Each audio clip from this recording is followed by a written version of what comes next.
up. It's tailgating time again in Tennessee. But most importantly, team, you're going to need to refi that tailgate and the truck it's attached to with a refinanced auto loan with Alcoa 10 Federal Credit Union with their Got Debt promotion. They'll give you up to $500 for your debt. Are you serious, Coach? That's right, Johnny. Alcoa 10 will pay you up to $500 for your debt. Now, let's get out there and spread the word. Say it with me. Alcoa 10, Alcoa 10, Alcoa 10. ATFCU is an equal housing lender. When I made the move to my own studio, I was worried about this. I was worried about that. I was worried about, hey, did I get this piece of equipment? Did I get that piece of equipment? Does that sound good? Does that not sound good? One thing I didn't have to worry about, that was office furniture, because Office Furniture Outfitters met my furniture needs. With a 50,000 square foot facility, they have East Tennessee's largest selection and are the best value for new and used office furniture. Located in Knoxville, it's easy to find everything you need for your new space, including desks, file cabinets, chairs, conference tables, and more. Office Furniture Outfitters is turnkey. They came to my place, we mapped everything out that was needed, they delivered, and get this, set everything up. To learn more about what Office Furniture Outfitters can do for you, log on to ofonox.com. That's ofonox.com. Deep down the middle's got his man, and he's gone. Jason Swain, touchdown. It's time for the Swain Event. Guess what time it is? My time. You can check your iPhone. Better say it's our time. With your host, Jason Swain. My man. Real sports talk for the real sports fan. All you chumps are gonna bow when I whoop him. It's time for the Swain Event, fueled by Dead End BBQ. Give me 2 pounds and a Rick Flair.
Disappeared. So I'm happy to see you this morning. Apparently, there's a person in South Carolina.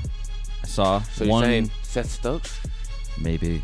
Or Vol Was it Nation? Seth? Could be Vol. Have you Nation. heard from Seth since last night? Yeah, Oh, yeah. no. It wasn't him. It man. wasn't Seth. I saw him in the computer this morning because he runs a lot of things remotely from South Carolina, and I saw him working this morning on the computer. So I didn't get a text saying I'm rich. Blankety blank. And then leave. I didn't get that text message. So he didn't win the lottery. I think if Stokes would have won the lottery, he still would have been working and doing the same thing. That's just how much dude loves radio. So you're saying there's a chance? I mean, hey man, Stokes and I already talked about if he won the lottery, what would happen. So, man, I hope he wins that thing. We all retire. We all be done. That would be nice. 865-200-5503, B-Drive Waterproofing Hotline. Oh, the phone lines are lit up already. Who do we have on this beautiful morning? Kenny. We got Kenny starting us off. 5 minutes past the top of the hour. Kenny, good morning. What's up, bro? What's up, man? What's going on, man? Hey, man, in a wonderful mood this morning. Hey, listen, I want to ask you a question, Jason, because I was listening a little bit after I talked to you this yesterday morning. Did you say there were some fans that were kind of a little upset about the way Coach Pruitt was, like, talking to the players and giving them harsh reality? Kenny, There are people in this world that if you gave them $1,000, and that $1,000 were 10 $100 bills, and they were wrinkled, that they would complain about that. Yeah, they don't know what they want, man. They want a coach who's going to be honest. Right. They don't want Butch Jones, but then they want a coach that's going to be honest, and the players play hard for them. They get that, and then they complaining. I don't get it. Well, now listen, I want to give them a harsh reality, man, because to me that's the way society is going. And here's the deal, man. Okay, I'm gonna just real quick, man. I'm gonna make it quick. I'm gonna give you a story of my life just real quick, man. I had a father, God rest his soul. That was probably one of the best fathers in the world, probably. And the thing I liked about him, he didn't talk to me much, but what he told me I wasn't gonna do is be lazy and understand that life is not gonna always be the way you want it to be. And I tell you why that was so important. He died when I was 23 years old. So, I went through my 20s messing around, DJing the strip. So I'm talking about just going off the deep end, blowing money, everything, right? But one thing I also remember my dad told me, even though I was messing up, man, you better keep working. If you mess up, just keep going. Just keep, keep grinding, man. Keep grinding. You're messing up, do your thing. And my point is, at some point, because of those words, I got it. And I started getting my life together and on track. And my point to the people who want to talk about, oh, he shouldn't be doing this and doing that. Man, sometimes, man, even though you might not think it's right, it's right. And my point is, is he being hard on them? But it's the right thing to do, man, because my thing is, if my dad didn't teach me that, I'd have kept going down that rabbit hole and never would have came out. You see my point? So my thing of it, you just see my point, man. So y'all need to kind of understand that he's not only. I mean, if you love this team, you gotta love the kids. He's helping these kids out to prepare them for life, man. Because right now their parents are not with them, man. He's their parent in a sense, and that's what you want, man. I don't want my kid going to University of Tennessee and the coach blowing smoke up his butt. I don't want that. I want him to say, listen, man, you want to come in as a running back, Cameron, my son name's Cameron. Cameron, you want to come as a running back, but, man, you don't have it there. I know you love the position, but maybe you need to go on over and be a DB or something. And then my son needs to say, okay, you know what I'm saying? But don't sit there and blow smoke up his butt, and then he might have opportunity to do something better over there. You see what I'm saying? I do. Kenny, Pruitt's comments wasn't even harsh. It wasn't mean. I thought it was just honest. It wasn't bad at all. And Jeremy Banks is happy about the move to linebacker. Usually, people just assume that these players are upset that they were moved. Banks wants to get on the field. He wants to play. And he knows that playing running back and putting the ball on the ground, he's never going to play. Nope. The dude has some crazy energy and some mojo and some juice. And it is contagious. But it can't be if you're not on the field. So, Jeremy Banks, I don't know if I will go this far, but he has been kind of anticipating the move and might have wanted the move to happen himself. So he is happy. He is happy playing linebacker. And from everything that I've heard, he is picked up on it really, really, really fast and didn't look that bad yesterday in practice. So this is a good thing for Banks. I thought maybe the move would wait until the spring because you have more time to explain and really get used to playing different position with this scheme that's not easy to learn. But they went on and made the move. And I'm happy for Jeremy Banks. I think Banks, I thought he was shorter than what he really, really is. He's 6'1", 6'2". He can play linebacker. Kevin Solomon was 5'11". Realistic timeline for making an impact. Maybe impact's too strong a word. Realistic impact or realistic timetable for playing on the football field in a game. I don't know, Ben. That's tough. I mean, I think you put him in on all special teams. Defensively, I don't know. Because he has played in unless it's the injury. At least 4 games. Yeah, he's played in every game this season, so he can't redshirt this year. Unless it's the injury, then I don't see him being able to play linebacker. It's not something you can just – that's a quarterback of the defense. It ain't something you can just come in and just play like a defensive back and play cover 1 and go, okay, just follow that dude. Or play wide receiver and say, okay, just run straight, run a go route. CP can do that, not know the plays. Jeremy Banks cannot do that. And so that's why I'm surprised this move was made now instead of during the spring. But get a jump start because you're not going to play running back if you keep putting the ball on the ground. So it's a good move for Banks. I think it's a good move for Tennessee defense.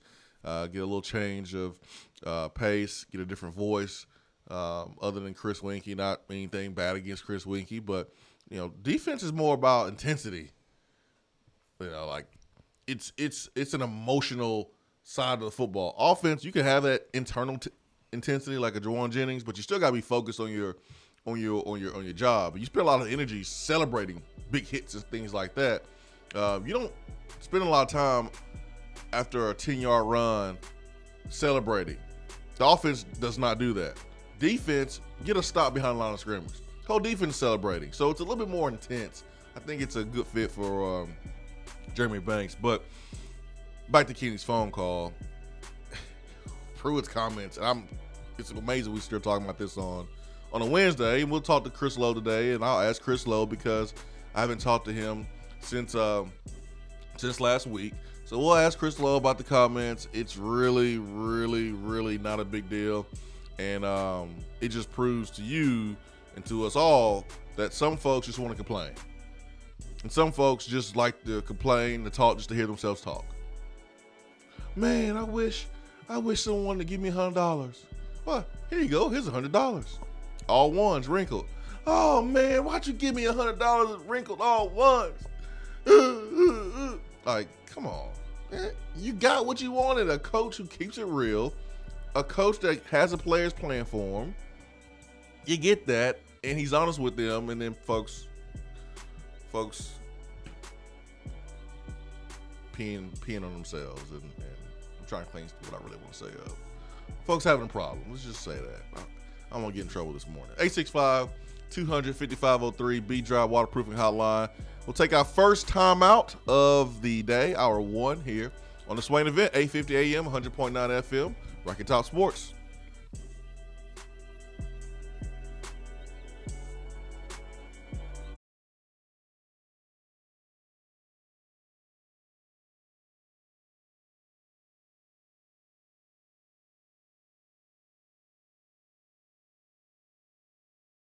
Hundreds of dollars store-wide, Better Mattress will pay your sales tax on any purchase. My Better Mattress has me sleeping better than ever, and it's handcrafted in East Tennessee, so I know it is made to last by good people who care about the quality of their work. Better Mattress makes it so easy to choose a mattress, you can get started right now. Visit bedrmattress.com and click on Mattress Prescription. Answer a few questions, and they'll send you some options to start with. Plus, at Better Mattress, shoppers sleep worry-free. If you don't like it after 100 nights, they'll swap it out for you. And your Better Mattress will come with a 20-year warranty. Shop Better Mattress tax-free this month only. Good night just got better.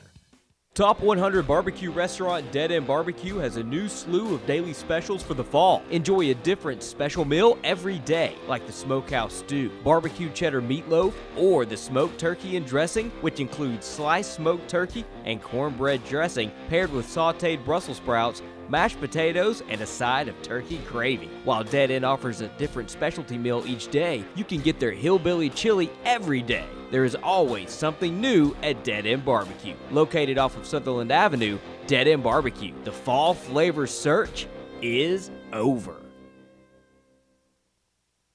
Do you want a custom themed tumbler or bottle to show off your team spirit every day of the week? Well, look no further than Game Time Sidekicks. Every design has you, the fan, in mind. Their tumblers and bottles are double-walled, vacuum-insulated stainless steel, and their quality is second to none in the market. From stainless steel sippy cups to tumblers and sports bottles, Game Time Sidekicks offers something for the fan of all ages to rep their team with. They have many different logo options, so fans will have something they are proud to carry around all the time. Use promo code SWAIN at checkout to get 20% off of your entire purchase at GameTimeSidekicks.com. They also offer $5 flat rate shipping. Be sure to check out the Game Time Workshop on the website and customize your tumbler to make it one of a kind with things like your nickname, number, or initials. Game Time Sidekicks. Show your colors and carry your team. You're driving home, flashing blue lights in your rearview mirror. You pull over, step out of your car, and the next thing you know, you're being arrested for driving under the influence. Now what do? We all should be responsible. But remember, just because you're arrested doesn't mean you're guilty. Call criminal defense and DUI attorney Marcos Garza at 865-540-8300. The investigative teams at the Garza Law Firm know the justice system inside and out.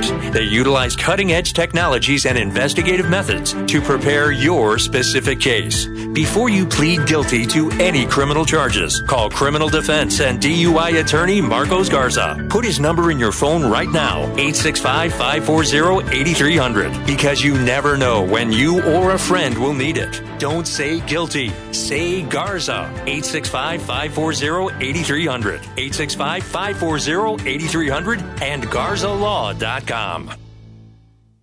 You're listening to the Swain Event. And you know this, man.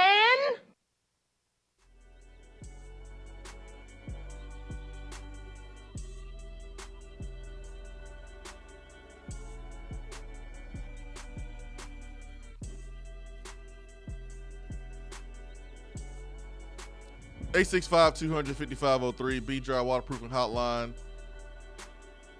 Swain Event here on 850 AM, 100.9 FM, Rocky Top Sports. Ben McKee and Charlie Burris this morning. Let's get to our main guy, Knoxville Mike, who is calling from. Take a big guess, Ben. Take a big guess. I don't know where to guess. Maybe Knoxville? You win a new car, Ben. Yes. Never mind. You already have a Charger, like a Bama recruit. So yeah, never mind. Nick Saban hooked me up over the summer. Let's get to Knoxville Mike. Knoxville Mike, good morning. Good morning. I'll take the call. No, I got you. I got two things real quick. Then I'll get off here. Has anybody seen Brian Maurer's stats? He's putting up some pretty good stats. I don't know what the level of competition is, but it's in Florida, so that's pretty good stats for him. Yeah, he's like throwing for like 600, 700 yards a game. It's unreal. And I met him in person one time, and the dude has all the mannerisms as a quarterback. He has some swag to him, and it looks like he's already has a really good relationship with some of the recruits that are already committed. And it's going to be fun to watch this quarterback battle in the next couple of years, because I think there's going to be an open competition in the spring, and it's going to be fun to watch. We'll see. Yeah, I do too. My last thing is this right here. A couple weeks ago, after the Georgia game, there was a press conference that Pruitt held, and he said something that I didn't really understand. I don't know if anybody else called it. I mean, besides the obvious, can you explain a little bit of what Pruitt meant by that team we just played is a good team? They try to make you change the way you think. Now, I mean, besides the obvious of making you run here or call a blitz here or whatever, but was there a different meaning that maybe he was talking about that is over my head because I didn't play college ball? I appreciate it. I'll hang up and listen. Thanks, Mike. I'm not really sure what he meant. I think with that much talent they have on their team and how they play you and maybe how they are so vanilla with some of the things that they do offensively, they're not trying to really run around you. They'll try to run through you. And maybe Pruitt saying, we didn't flinch, we didn't, run away, we didn't back down, we didn't change how we wanted to play. We just didn't have enough talent, and that showed along with some of the mistakes that they were making. So, I mean, you had the effort, you had the the energy, you didn't have the execution in the Georgia game. And maybe that's what he was talking about. I'm not really sure, to be honest. But I think that was a turning point in the season. And it's hard to really even wrap your head around having a turning point where you lose and then you go out and you win the next week and then you lose the way you did last week. It's really hard to kind of wrap your head around that, but that's what happened.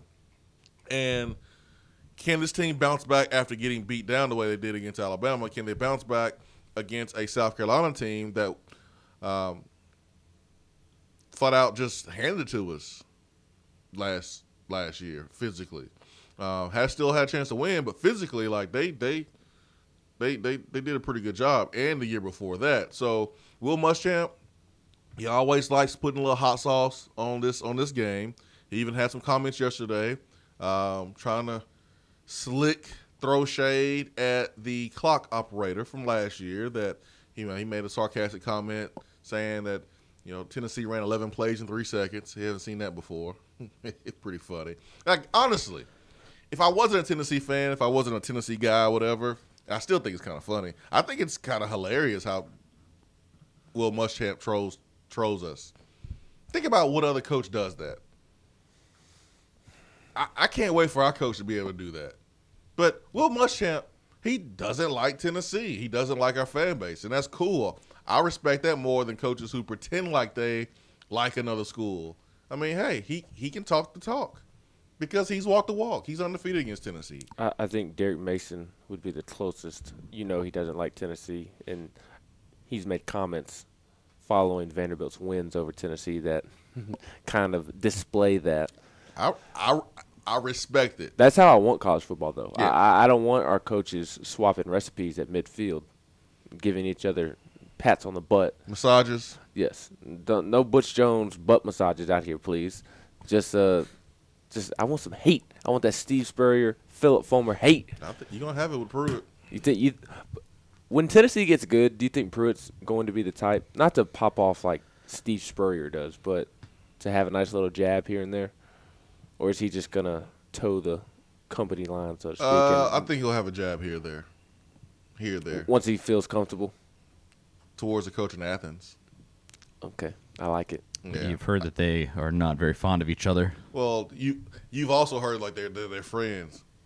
They're not friends. Yeah. I mean, they might be okay. They may have like a mutual respect for each other, but they ain't buddies.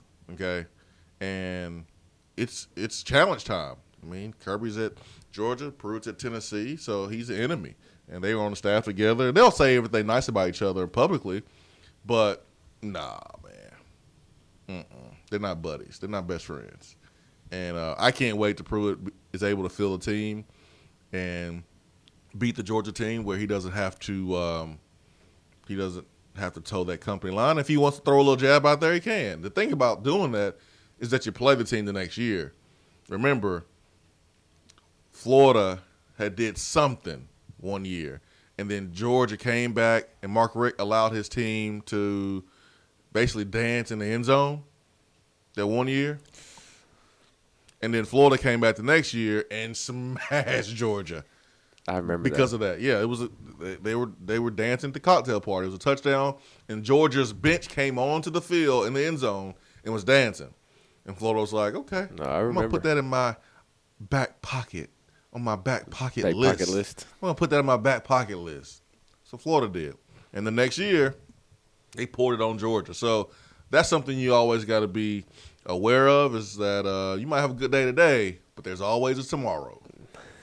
There's always a tomorrow. And nothing is ever forgotten in college football. Just look at Paul Johnson dropping 63 on Louisville's and Brian Van Gorder's head a couple weeks ago, and that was from years ago. Was that from like 10 years ago or something? I think longer than that. My goodness. I mean, it's another story about, a lesson about life. You just don't burn bridges because you may need that bridge, later on in life, or you don't want to step on someone's toes because you may need that person a little bit later. A lot of people in this media market should take a lesson or two from that story, to be honest. 865-250-503, B-Drive Waterproof Hotline. I mean, it is what it is. Again, 865-200-5503, B-Drive Waterproofing Hotline. The big news of the day yesterday was Jeremy Banks.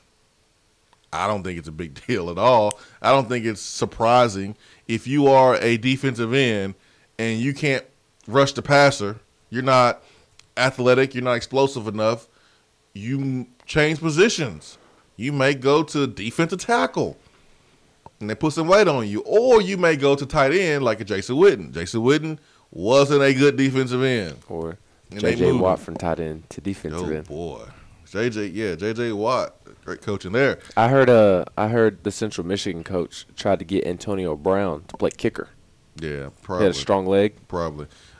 If you are a linebacker and you can't run in space, you can't cover tight ends, you are a little tight in the hips, you move to tight end or you move to defensive end.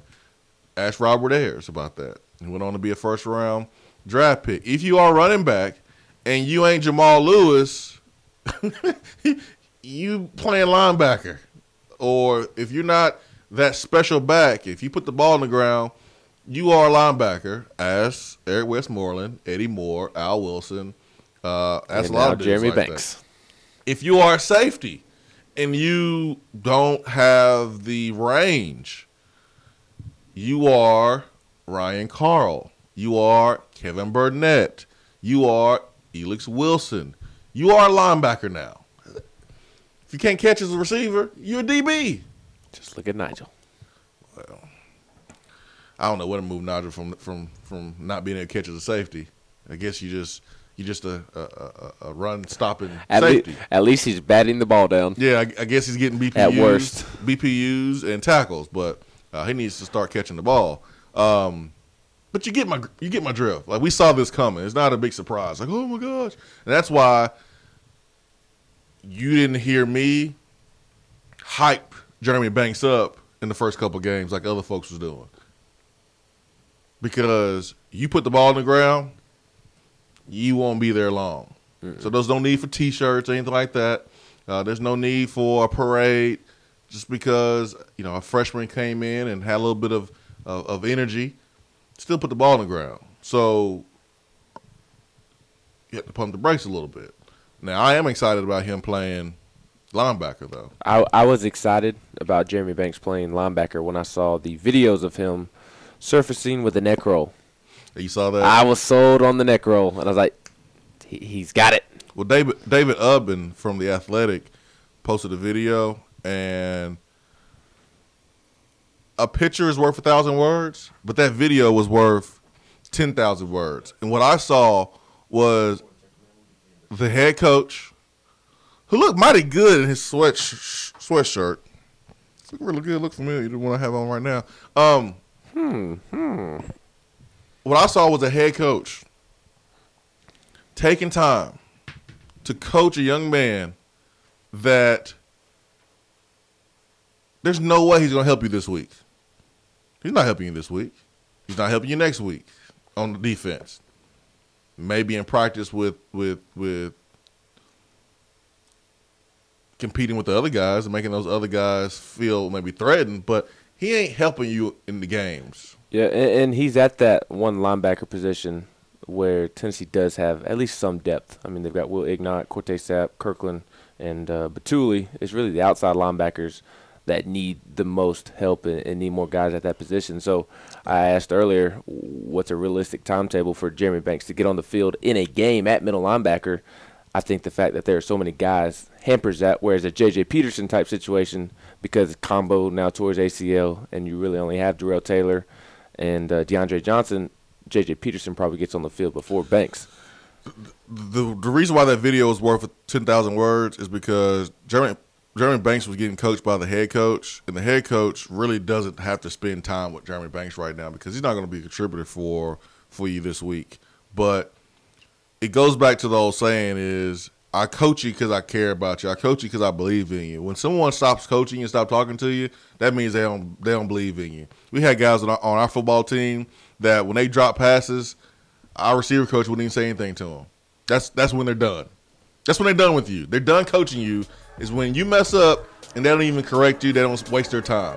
But for Jeremy Pruitt to have Banks on the side working with him shows you what Pruitt thinks of Banks and believes that of what he can be if he continues to work hard. And he's going to get that. You saw Banks love Pruitt. You saw the same thing when Alontae Taylor made the move from wide receiver to DB, with Pruitt giving him a lot of one-on-one time. Well, the difference is that was done in the spring, so you had plenty. Of course, you had to coach him because you had to get him ready for the fall. You don't have to worry about. You don't need him this. You don't need Jeremy Banks at linebacker this week. It is Wednesday today. Yesterday was Tuesday. You only had Tuesday, Wednesday, and Thursday of real practice time on the field to get some quality reps in to prepare for South Carolina. Those are 3 precious opportunities, and during those opportunities, Pruitt spent that time with Jeremy Banks. That's a difference. Alontae Taylor getting work during the spring, we got to get you ready because we have months. We got 6, 7, 8 months to get you ready to play college football. But for Pruitt to do what he did yesterday shows you what he thinks of Jeremy Banks and what Jeremy Banks thinks of Jeremy Pruitt, and that is encouraging. What Jeremy thinks of Jeremy. Jeremy and Jeremy. J and J. J squared. That's right. Hour 1 here in the Swain event. We got Around the SEC coming up next, and then we'll also go to the B-Dry Waterproofing Hotline. Stay with us.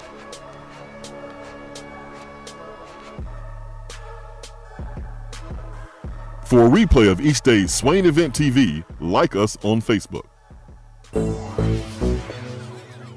We have all made the mistake of dropping or breaking our smartphones. See? But did you know that you can have it repaired for a fraction of the cost it takes to replace it? Well, you can, because iDrop is the area's leading mobile repair store, home of the 1 hour or less phone repair, 1-year parts warranty, and #1 customer service. Broken screens, cracked cameras, charging ports, batteries, you break it, we'll fix it. If you didn't break your phone, protect it with one of our leading accessories such as LifeProof, OtterBox, UAG, Incipico, Caseology, and Spec. Visit our West Hills location at 7115 Kingston Pike between Office Depot and Hardee's, or call 865-888-9740 and speak with our trained technicians to see how we can get your phone working today.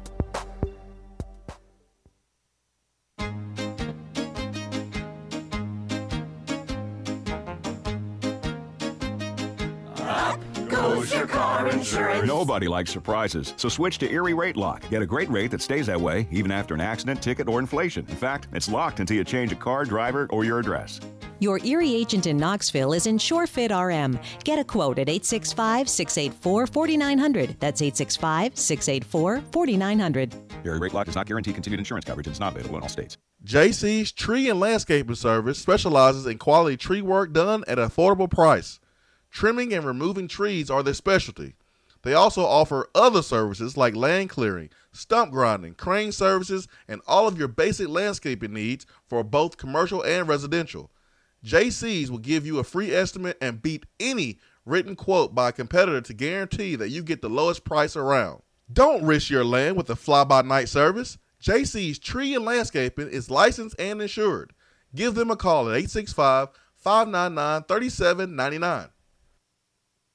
Beatty Chevrolet is celebrating 85 years of low prices. And during Truck Month, choose from over 400 trucks and SUVs, all deeply discounted. Like a new Silverado, now 25% off. A new Equinox, now 20% off. And a certified pre-owned 15 Equinox or Terrain, now $16,995. Plus, buy with confidence with the Beatty warranty for life. Big selection and even bigger savings. That's why it's better at Beatty Chevrolet. Stock number 232, savings off MSRP, include all dealer savings and manufacturer incentives with approved credit list finance through GMF. Offer expires 8/31/18. Big Orange football is better alongside another Tennessee tradition, Mrs. Grissom's salad. Mrs. Grissom's ready-made snacks and meals are perfect for game day. Crowd favorites like the select pimento cheese and cranberry pecan chicken salad are delicious and easy to grab and go right from the grocery store. Going to the game? Visit Mrs. Grissom's in Vol Village for the must-have panini grilled pimento cheese hot dog. Man, select the best. Select Tennessee's own Mrs. Grissom's. I'm Vince Moore, wide receiver, VFL 1991, and you're listening to the Swain Event.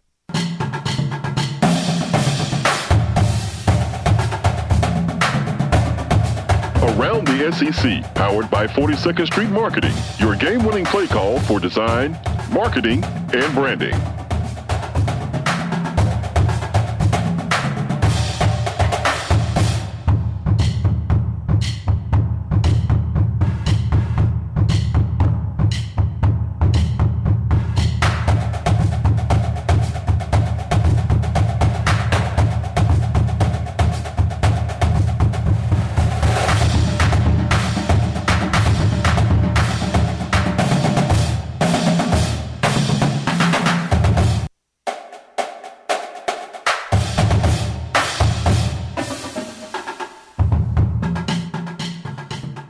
Around the SEC is brought to you by 42nd Street Marketing. Unbelievable work they do over there at 42nd Street. Call Mike at 865-382-7007. They built the website, the Swain Event website, from the ground up. It is unbelievable. They take care of all your branding needs there at 42nd Street. Go to the website, check out the testimonials, check out their work. We are approaching 2019, which is a time when we start to kind of reevaluate how we live our lives. You know, a lot of people have New Year's resolutions as far as losing weight. But for business, you also have some resolutions. You also have some goals that you want to accomplish in the year 2019. And just start getting ready to include 42nd Street. Give them a call and just ask questions. Find out. You may only need a few things here and there. You may need a lot if you are a bigger business. But small business, big business, does not matter. They will take care of you and make sure that your brand stands out away from the competition. Ben, my friend, where are we going? We got Charlie, man. He's on the IR. He came in. He tried to give it a go. He can't go, and so he will not join us. He's on the IR for today, and hope he feels better this morning. But let's go around the SEC, Ben. We're going to Turd Town, and we're going to Missouri. In terms of going to Columbia, Missouri, they will be receiving an important visit this weekend from former Clemson quarterback Kelly Bryant. The dual-threat gunslinger is looking for a one-year home where he can continue to develop as a player and start immediately. And with Drew Lock not graduating, but likely moving on to the pros and declaring for the NFL Drew Lock draft. has to be a senior this year. Is he? He might be. He got to be, man. Regardless, he'll be gone after this season. And Kelly Bryant has already visited North Carolina. He's already visited Arkansas, and he'll be at Missouri this weekend. So that's something to keep an eye on.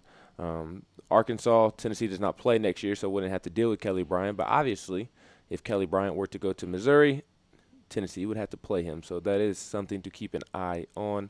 And then Turd Town.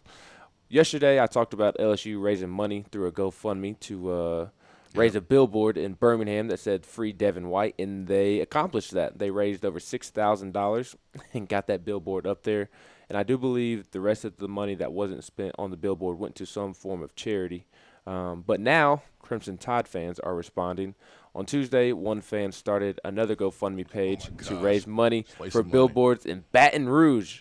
According to the page's summary, the money will go toward putting up billboards in Baton Rouge with a message to donate to Hurricane Michael relief efforts.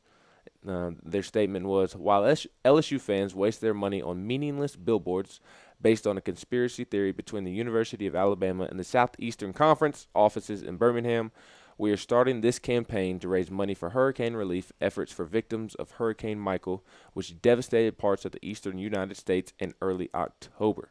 The page calls out LSU fans for wasting their money, but apparently didn't see that any extra money would be donated to LSU School of Veterinarian Medicine in honor of White's love of horses. You know what? I'm okay with the Alabama fan doing that. I will say this. Mac Wilson's hit on Jared Garantano was clean. For folks that think that was not, sorry, it was clean. It was a textbook hit. It just was hard. I mean, it was a perfect hit. It was a perfect hit. It was a dang good hit. It was legal. The problem is Devin White's hit was legal too, and he got kicked off the field. Alabama fans, and I don't understand this. I got some Bama friends, some Bama fan friends, and one of them reached out to me. They were like, "Come on, man, you know Alabama don't get extra calls." I was like, "Hey, that's fair for you to feel that way." I'm talking about over the last 5 or 6 years, the privilege that Alabama has gotten. And I started laying down examples, and he was like, "Oh, yeah, okay, yeah, you might have a point there." I was like, since when does Nick Saban decide his own punishment? You go and look at commissioners around major college sports and pro sports. When Donald Sterling said what he said, did you see Adam Silver go, "Hey, Donald, hey, man, let's sit down and talk about this"? And Donald Sterling was like, "You know what? I'm gonna name my own punishment." When you got in trouble for breaking curfew as a youngster, did you tell your parents, "Hey, you know what? I'm gonna give myself a weekend of not going out"? No, your parents punish you. The commissioner punishes you. You don't make up your own punishment. You don't decide what you're going to do to yourself. The commissioner does that. And it just seems like Nick Saban at times is the commissioner. And if you don't see that as an Alabama fan, my goodness, teeth is not the only thing you're missing. 865-200-5503. Who is next on the B-Dry Waterproofing Hotline? We've got Turkey Man. Turkey Man, good morning. Good morning, individuals. Good morning. Hey, I tell you what, one thing on this targeting and personal foul deal, I had 2 other questions, and I was going to ask, but on that, I never have understood that if it targeting is what they're throwing the flag for, but they give a personal foul, and a lot of these are not personal foul if they're not targeting. And so are they still not giving them the penalty just to whether they eject them or not? When they first came out with this rule, you had the 15-yard penalty that stayed. They didn't pick up the flag, and they went to look at the video, determined that it was not targeting, and the player was allowed to stay, but then it's still a 15-yard penalty. I think they have changed that since then. I don't know. It's been kind of confusing all the way around for me. Yeah, but, hard hits. People see a hard hit, they automatically think targeting. But Mac Wilson's hit on Jared was textbook. It was perfect, and that's why Nick Saban is so great, because he has made adjustments.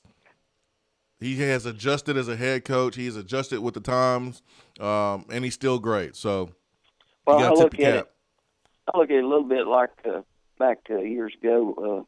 Braves had a great pitching staff, and Maddox. I mean, he just worked the corner, and he gets strike call. He'd be a foot off the plate.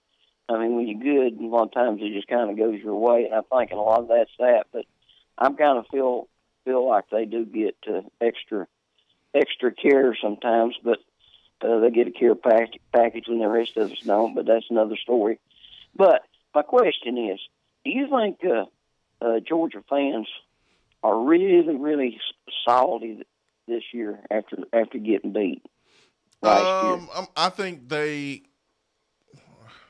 I think the Georgia fans probably had some unrealistic expectations, considering that team went to the championship game and lost the game by one play. Actually, I'm not really surprised that they lost. I thought they would actually lose more than one. You can't just replace a Roquan Smith, a Nick Chubb, a Sony Michel, and all the other leadership on that football team. You don't just replace those dudes snap of a finger, and you don't replace them with just a bunch of true freshmen. Even though they're good, leadership is leadership, and you don't just glaze by that. And they're off. I was on the Game Time Sidekicks podcast on Monday, chopping up with those guys, and you look at how Jake Fromm was last year. Jake Fromm was more in tune with his wide receivers. Jake Fromm had more rhythm than he does right now. And I think the reason why is because Georgia went out and got themselves the number 1 overall player in the country, the quarterback, Justin Fields. You're not getting him unless he's going to play as a true freshman. And so every other play or two, Justin Fields comes in, and I think it affects the tempo. I think he affects the chemistry. I think he affects the flow. He certainly did that in the Tennessee game where he comes in, he fumbles the football. Now, he did have a good run against us for a touchdown, but how do you get into a lather? How do you get into a rhythm if you're Jake Fromm? And I think that has affected the Georgia offense. They've struggled to hit so many deep balls. If you are not hitting them in the game, you can go back and look at practice, and guess who's getting those practice reps? It should be Jake Fromm 95% of the time in practice, but because you have the number 1 quarterback from last year, you have to give him practice reps too. And I think it's taken away from Jake Fromm's ability to get that timing down with the wide receivers and tight ends. But I'm not surprised that Georgia going through what they're going through, Turkey Man. I think the fans were probably very upset they lost the way they did to LSU, but Georgia still controls its own destiny. I mean, they only have 1 loss. They beat Florida this week. They beat Kentucky. They're in Atlanta. And somehow, some way, they find a way to beat Alabama. They're back in the same position as they were last year. So they still control their own destiny. There's no reason to freak out. 865-200-5503.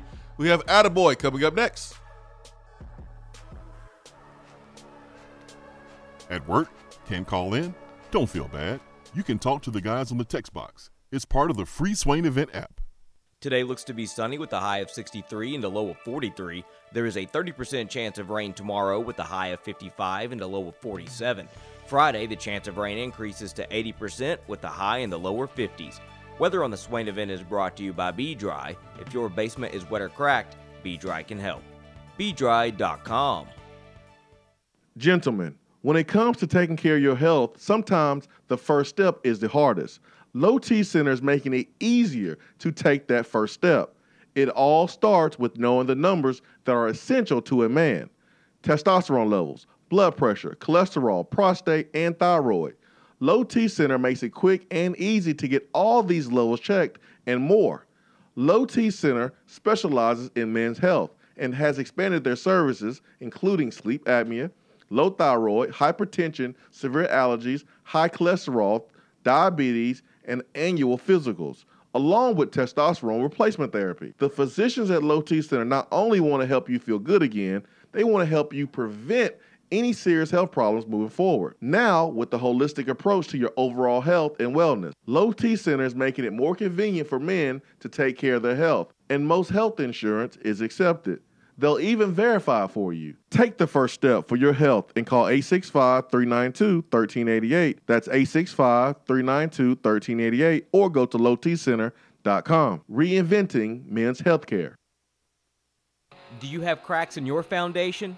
A wet basement or a nasty, leaky crawl space? Our listeners have heard about them on the Swain Event for over a year, and now it's time to make the call. Give Be-Dry Waterproofing and Foundation Repair the opportunity to fix your home's problem. Since 1958, that's right, nearly 60 years, Be-Dry has been solving basement, crawl space, and foundation problems throughout the country. Be-Dry only uses high-quality materials from reputable manufacturers. They back their installations with some of the best warranties in the industry to provide homeowners with added peace of mind. They are truly an A-plus company. Whenever you start experiencing a wet basement, leaky crawl space, or a cracked foundation, remember these 3 words: better call Be-Dry. Reach out to Be-Dry today at 865-662-5238 to schedule your free appointment. That's 865-662-5238. Remember, better call Be-Dry.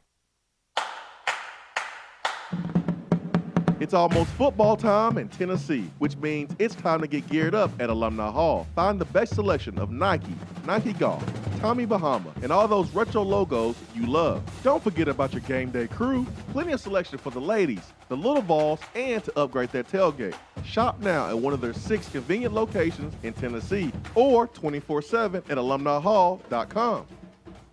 1 in 8 American women will be diagnosed with breast cancer during their lifetime. October is Breast Cancer Awareness Month, and Premier Surgical Associates of Knoxville urges you to encourage the women in your life to get screened for breast cancer now. Early detection is key, and Premier Surgical is at the forefront of the latest diagnosis and treatment of breast cancer. Visit premiersurgical.com for more information about the surgical treatment of breast cancer. Premier Surgical, expertise you can trust. I just wanted to come by and congratulate you on the great work you've been doing. I like your style. You remind me of a young me. Failure is not an option. That boy is good. Homes, remind yourself, nobody built like you. You design yourself. Attaboy.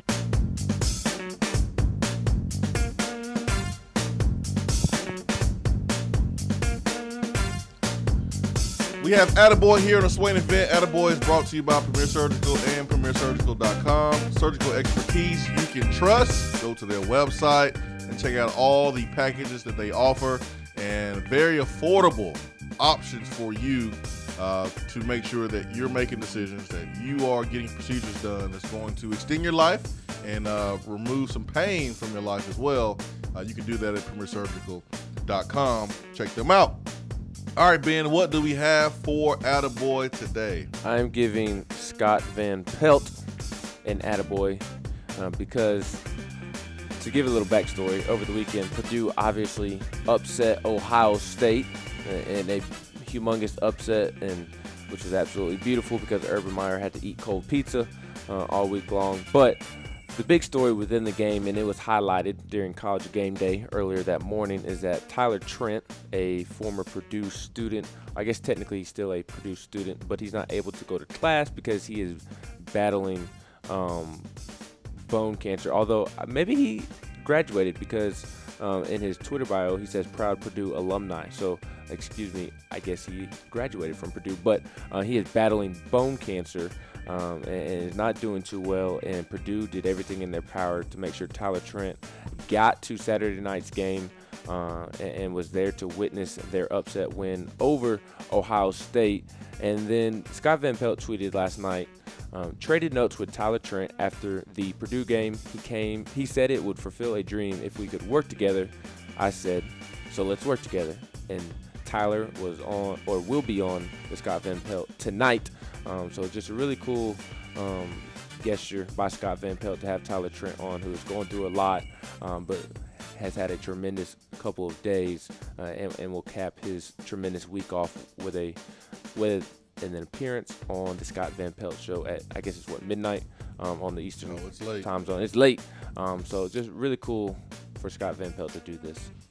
Yeah, I did a late Attaboy yesterday, but it was not during Attaboy, and was rushing to mention this because it was kind of like Tennessee news, but I want to make sure that I give enough time, the proper amount of time, to former Vol football player, former track legend here at Tennessee, Olympian, and that is Leonard Scott, who was sworn in as an officer at the Missouri City, Texas Police Department.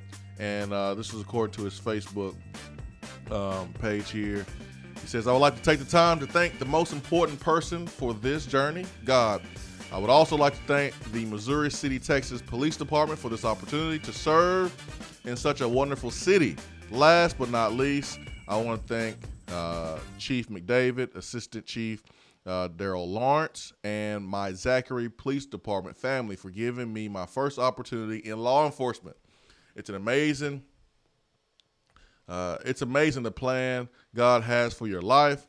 We just have to seek in him and watch him do supernatural things in our lives at the Missouri City Police Department. So a proper attaboy for Leonard Scott, former Vol receiver, Olympian. And there's a video on YouTube of some suspects running from the police, stopping on the side of the road and deciding for some reason to get out on foot and run. And out of nowhere, off the screen, this police officer has to be running like a 4-1-40. I mean, walks down the perp and tackles him. Great form tackle Would not even be called targeting at all. Wouldn't even have to review it. It was just a perfect form tackle. That's what I think of when I think of Leonard Scott being a police officer, because you're not running away from Leonard Scott. It's not happening. Even if you decide to jump over a fence, he's gonna hurdle the fence because he's a track star. You have no shot. Just sit on down, save that energy for your story, because you're not gonna outrun Leonard Scott. So, attaboy to Leonard Scott, former Vol receiver. Let's go to the phones and let's see here. We got DR Vol waiting patiently. DR Vol, good morning. Good morning, guys. How are you? I'm great, man. How are you? I'm good. Ben, you're attaboy. I love that. Even more reason for Purdue to beat Ohio State. I lost my little brother to bone cancer 6 years ago, and seeing Purdue do that was amazing to me. Yeah, it was just a really cool story, and sorry to hear about your brother. It's okay. He was actually, I don't know if y'all remember him. It was Jay Rogers. He passed away 6 years ago. He had the same cancer as Herman Lathers, Ewing sarcoma a few years ago. They dedicated the Alabama game to him. But anyway, what's up? Because I didn't know that. Yeah. But anyway, my question is, Swain, you kind of hit on it earlier about Banks, but I was wondering, like, if you've had teammates in the past, with him doing the position change due to unfortunate shortcomings of fumbling the ball, does that kind of mess with you as a player, or because, his was more public as to why he had to change than some other players? No, he's in good spirits. I think he has anticipated the move. I think he actually wanted the move to happen. And I think that that Pruitt realized how hard it would be to have a guy change positions mid-season like that and actually impact, because you're game planning for South Carolina. You do this during the bye week. I mean, this is something that probably should have been done in the bye week. I think Pruitt was trying to hold on as long as he could. I think Banks probably was pushing for a little bit too. And voila, he's there. And you can't help but to love Banks' enthusiasm, his approach to the game of football, his work ethic. And if you're Pruitt, you're like, all right, man, let's put you a linebacker. Let's see what happens, because you're not gonna play a running back. You're just not gonna play. But I think it's easy to think that he's been, demoted and they're moving him and he's supposed to be upset. He is not upset. He's actually really happy. I'm glad to hear that, because he's definitely become a fan favorite, and I loved his mentality for the game. Oh yeah, man. Good stuff, man. Thanks so much, DR Vol. Appreciate it, man. I have another attaboy, and this is weird. We don't normally do this, but we're going to go to the state of Alabama for this this attaboy that I have here. So hour 2 is coming up, 8:50 a.m., 100.9 FM. Rocky Top Sports, Swain Event, fueled by Dead End BBQ, top 100 barbecue restaurant in America.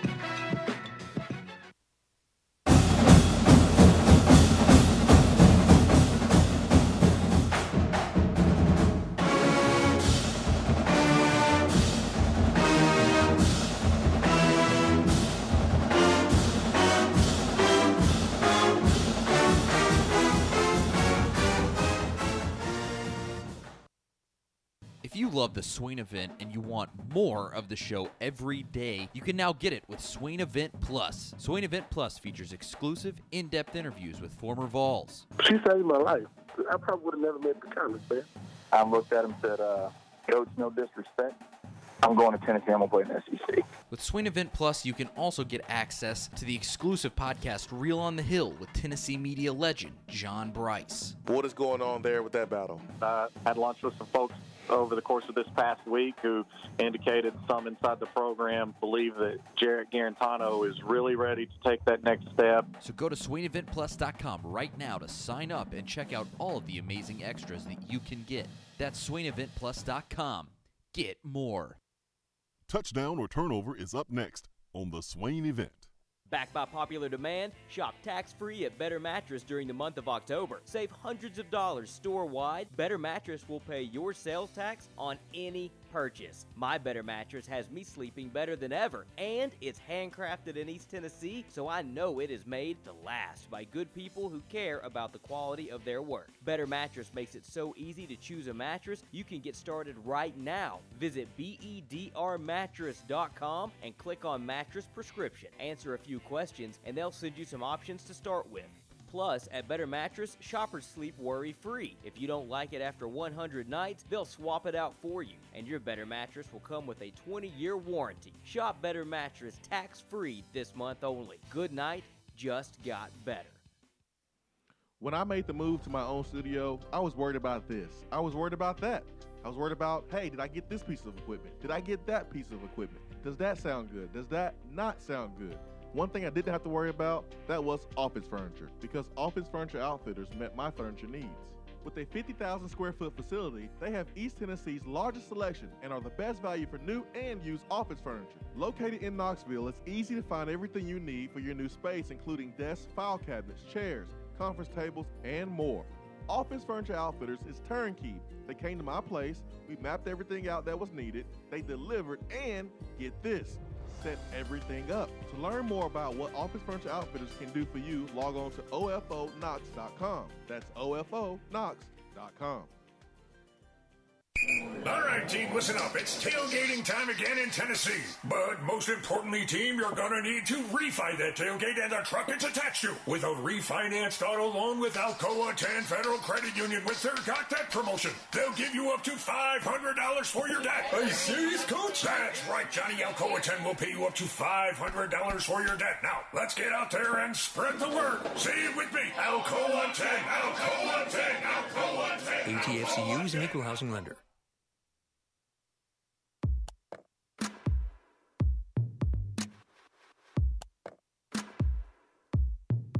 Touchdown or turnover is backed by Alcoa 10 Federal Credit Union, a place where you belong.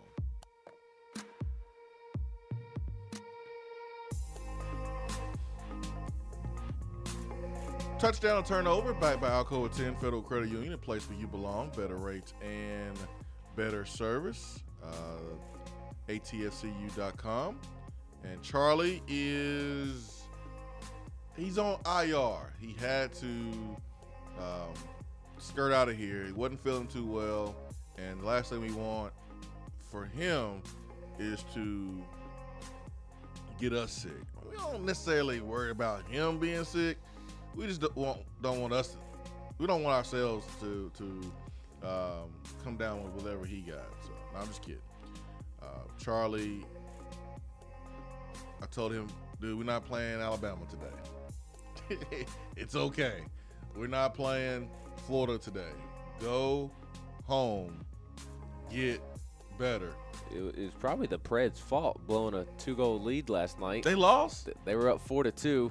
Charlie was all tweeting. He was all happy yesterday on Twitter. They were up 4-2 with like 5 minutes left, and the Sharks scored 2 goals to tie it, and then a minute later they scored a goal to take the lead, and they ended up winning it. No wonder Charlie's sick this morning. Like, he's really sick. Yeah. I think I have some soup in there. I think I have some old Donovan McNabb, Chunky Campbell soup. I miss those commercials. Yeah, man. No wonder. Brian Westbrook was on them too. Yeah, man. No wonder Charlie is hurting this morning. Got the bubble guts. It's because the Preds stunk it up last night. Oh man, Charlie. All you had to do is just say the Preds got you sick, man. It's all good. And the Titans over the weekend, the Preds yesterday, and Tennessee. Against Alabama. Yeah, I can't really talk much because my Bulls stink and my Bears found a way to lose again late in the game. Was 1 yard away from sending that game to overtime. Every game that we've lost, we found a way to lose in the fourth quarter. I can't really say much, but I'm not sick, so I'm good. 865-255-03. Ethan Wolf has some. Eli Wolf has some strong words, some correct words, nothing but the truth when he said this, and he's talking about the leaders need to do a better job of helping change the culture. And you've heard me say this and use this example talking about what happened in 2013 with Marlon Walls and Corey Miller and Jacquez Smith and those boys. Byron Moore, they help, I think, accelerate the culture change. They help accelerate the roster turnaround. That 13 senior class gave the 15 Tennessee football team a chance to really be special that year. Going down, leading Alabama in the fourth quarter. Oklahoma having that game right there. Florida, I mean, Tennessee should have probably only lost 2 games at the most in 2015. That was the year. But the 13 senior class won't get that credit. They won't get any credit because they was not on that team. But I'm telling you, they deserve a lot of credit because they laid the foundation. And that is what Eli Wolf is kind of talking about here, and the leaders need to do a better job of changing the culture here. But anyways, tonight, this weekend, Tennessee, South Carolina, on the road. Well, Najee Warrior get an interception, touchdown and turnover. Nick Saban was taking a question from the media talking about Tua's excellent start, and asked Saban basically about the start and being perfect. And Nick Saban said, yeah, actually Tua threw an interception, but the guy dropped it. He threw it right to the guy, but the guy dropped it. He was referring to Najee Warrior, not trying to be negative towards Najee, because Najee has really played his butt off the last few weeks. We were surprised to see him not go full out early in the season, and that's just learning how to play for these coaches. He has brought it. He has stepped up and become more of a leader. And so this is not negative towards Najee, but we got to have those plays. Touchdown, turnover. Will Najee get an interception this week against North Carolina? Do we see it? Well, North Carolina, not North Carolina. South Carolina. I'll say I was thinking about Petey Pablo. South Carolina. I'll say turnover. He doesn't get an interception against North Carolina, but I'll say touchdown. Ooh. He gets an interception against South Carolina. No particular reason. I just had this feeling that Nigel was kind of very disappointed in himself for not catching that interception in the end zone and allowing Alabama to score within the next couple of plays. And then not only that, Jake Bentley is turnover prone. 37 touchdowns to 23 interceptions in his career, and even worse this year with 10 touchdowns to 7 interceptions. He has not been the quarterback in big games like many thought he would be when he took over as a freshman. And that freshman year, he was supposed to be a senior in high school, but he graduated early and was starting at South Carolina in 2016 as what should have been a high school senior, and everybody thought he was the next coming of Steven Garcia, who will be on the show in the third hour at 9:15. But this year, he hasn't felt it. 10 touchdowns, 7 interceptions. I think Tennessee and Jeremy Pruitt can scheme up some blitzes to force Jake Bentley into some troubles and force an interception. I think Nigel is on the receiving end of maybe like a deep ball, the tip pass or something along those lines. The harder I work, the luckier I get, by Samuel Goldwyn. I think the universe blesses Najee Warrior. I really hope this week Najee Warrior has made it a point of emphasis to get himself on the jump machine, to work with Terry Fair or Charles Kelly on catching the football. He is just as much as a wide receiver as our wide receivers. That's the difference between creating turnovers, going down and putting up points on the board, and allowing them to score points because you dropped a interception. That's like a turnover on our end.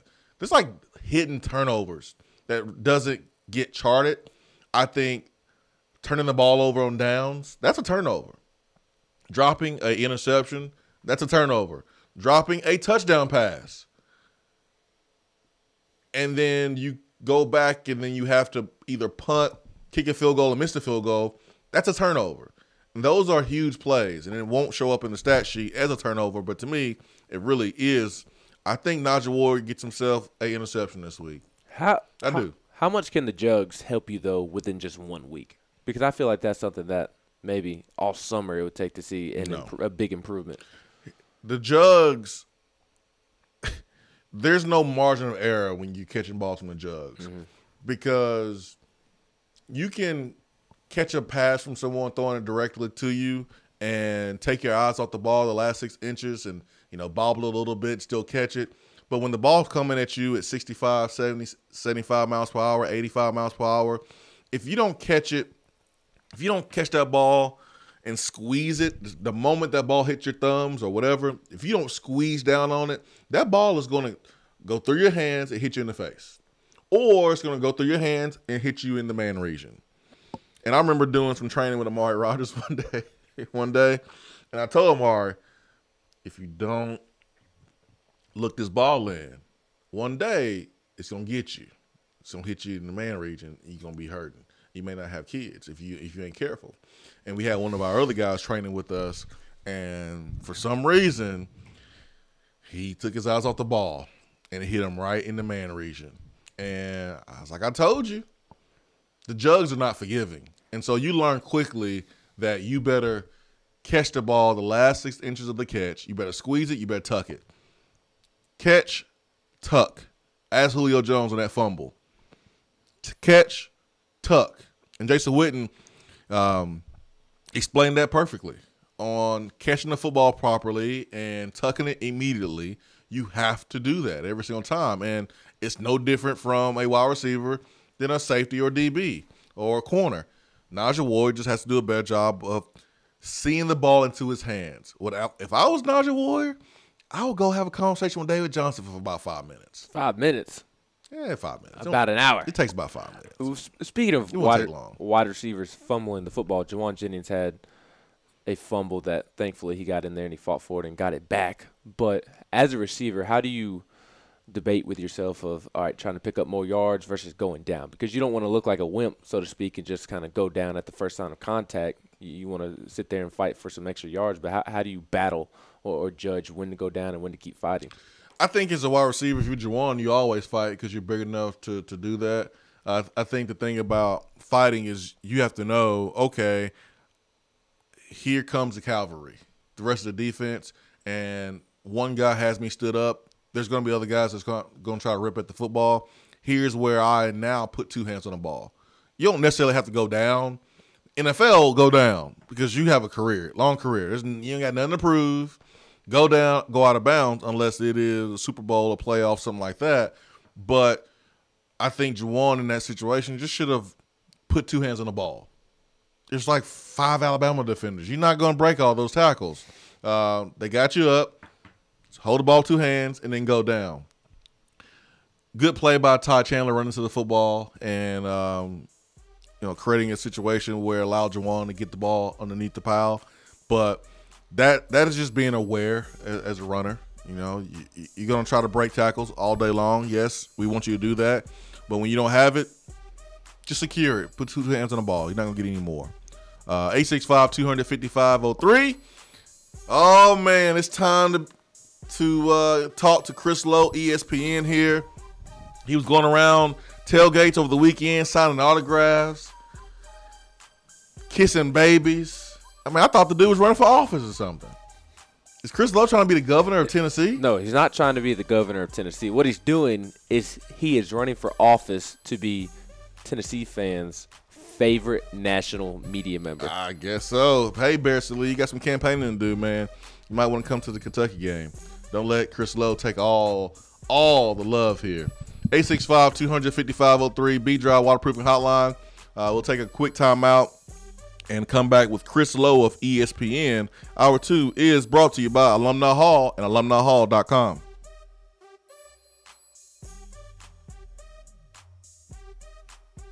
Top 100 barbecue restaurant Dead End BBQ has a new slew of daily specials for the fall. Enjoy a different special meal every day, like the smokehouse stew, barbecue cheddar meatloaf, or the smoked turkey and dressing, which includes sliced smoked turkey and cornbread dressing paired with sautéed Brussels sprouts, mashed potatoes, and a side of turkey gravy. While Dead End offers a different specialty meal each day, you can get their hillbilly chili every day. There is always something new at Dead End BBQ. Located off of Sutherland Avenue, Dead End BBQ. The fall flavor search is over.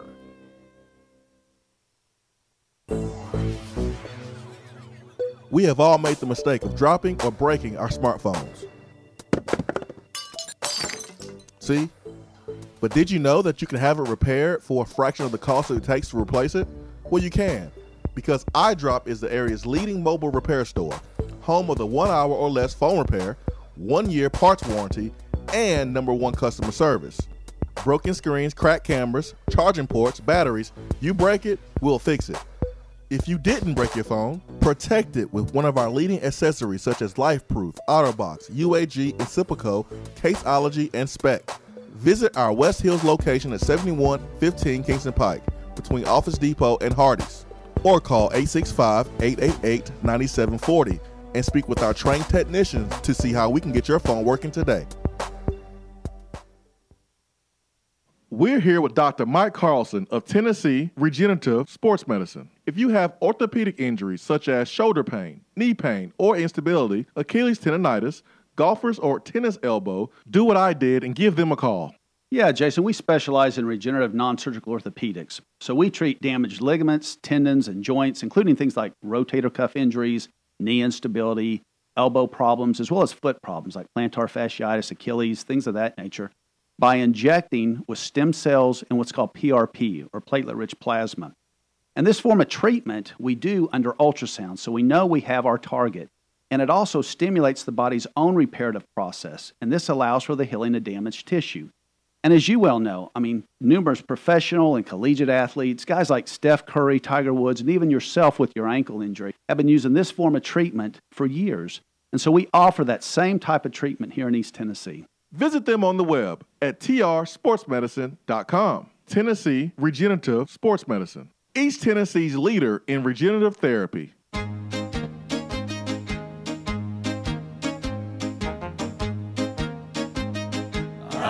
Goes your car insurance. Nobody likes surprises, so switch to Erie Rate Lock. Get a great rate that stays that way even after an accident, ticket, or inflation. In fact, it's locked until you change a car, driver, or your address. Your Erie agent in Knoxville is InsureFit RM. Get a quote at 865-684-4900. That's 865-684-4900. Erie Rate Lock does not guarantee continued insurance coverage and is not available in all states. If you aren't following the Swain Event on Twitter, then are you even on Twitter? Hit that follow button. It's the right thing to do.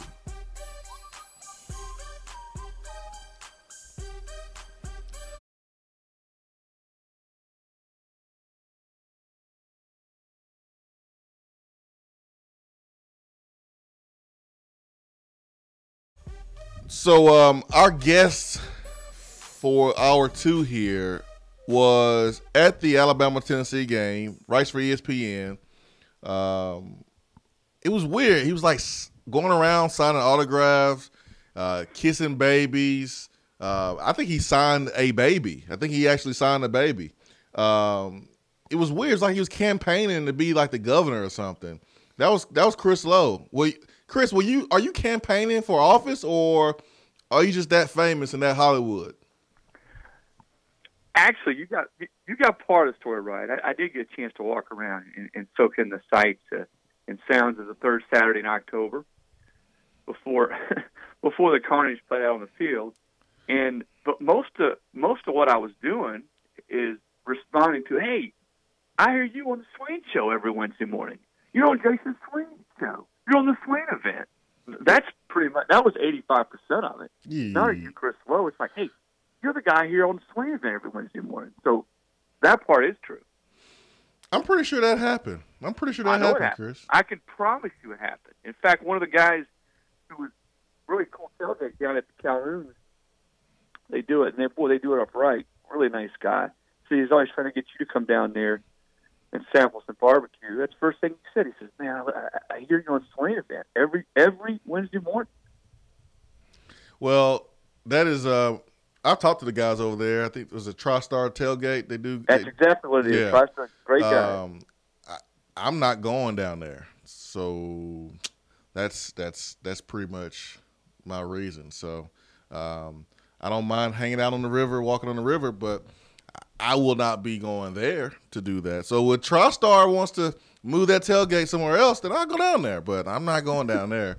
I missed him in Charlotte, though, because in Charlotte I was supposed to get with him, and it was so hectic because I took my family to the game, and 3 kids trying to, maneuver in a new city, neutral site game. That was a little bit harder than what I expected. So I missed him in Charlotte. I need to get with him because we've been talking for a while about tailgating. But Chris was going around signing autographs, kissing babies, doing all those things. I think he's trying to run for governor or something. Or maybe you are trying to run to be Tennessee fans' favorite national media guy, because the national media kind of missed the mark a little bit on how they view Pruitt's comments there at halftime when he told the players that, hey, if you're not going to do it right, play the game the right way, I'll file 25 guys that will.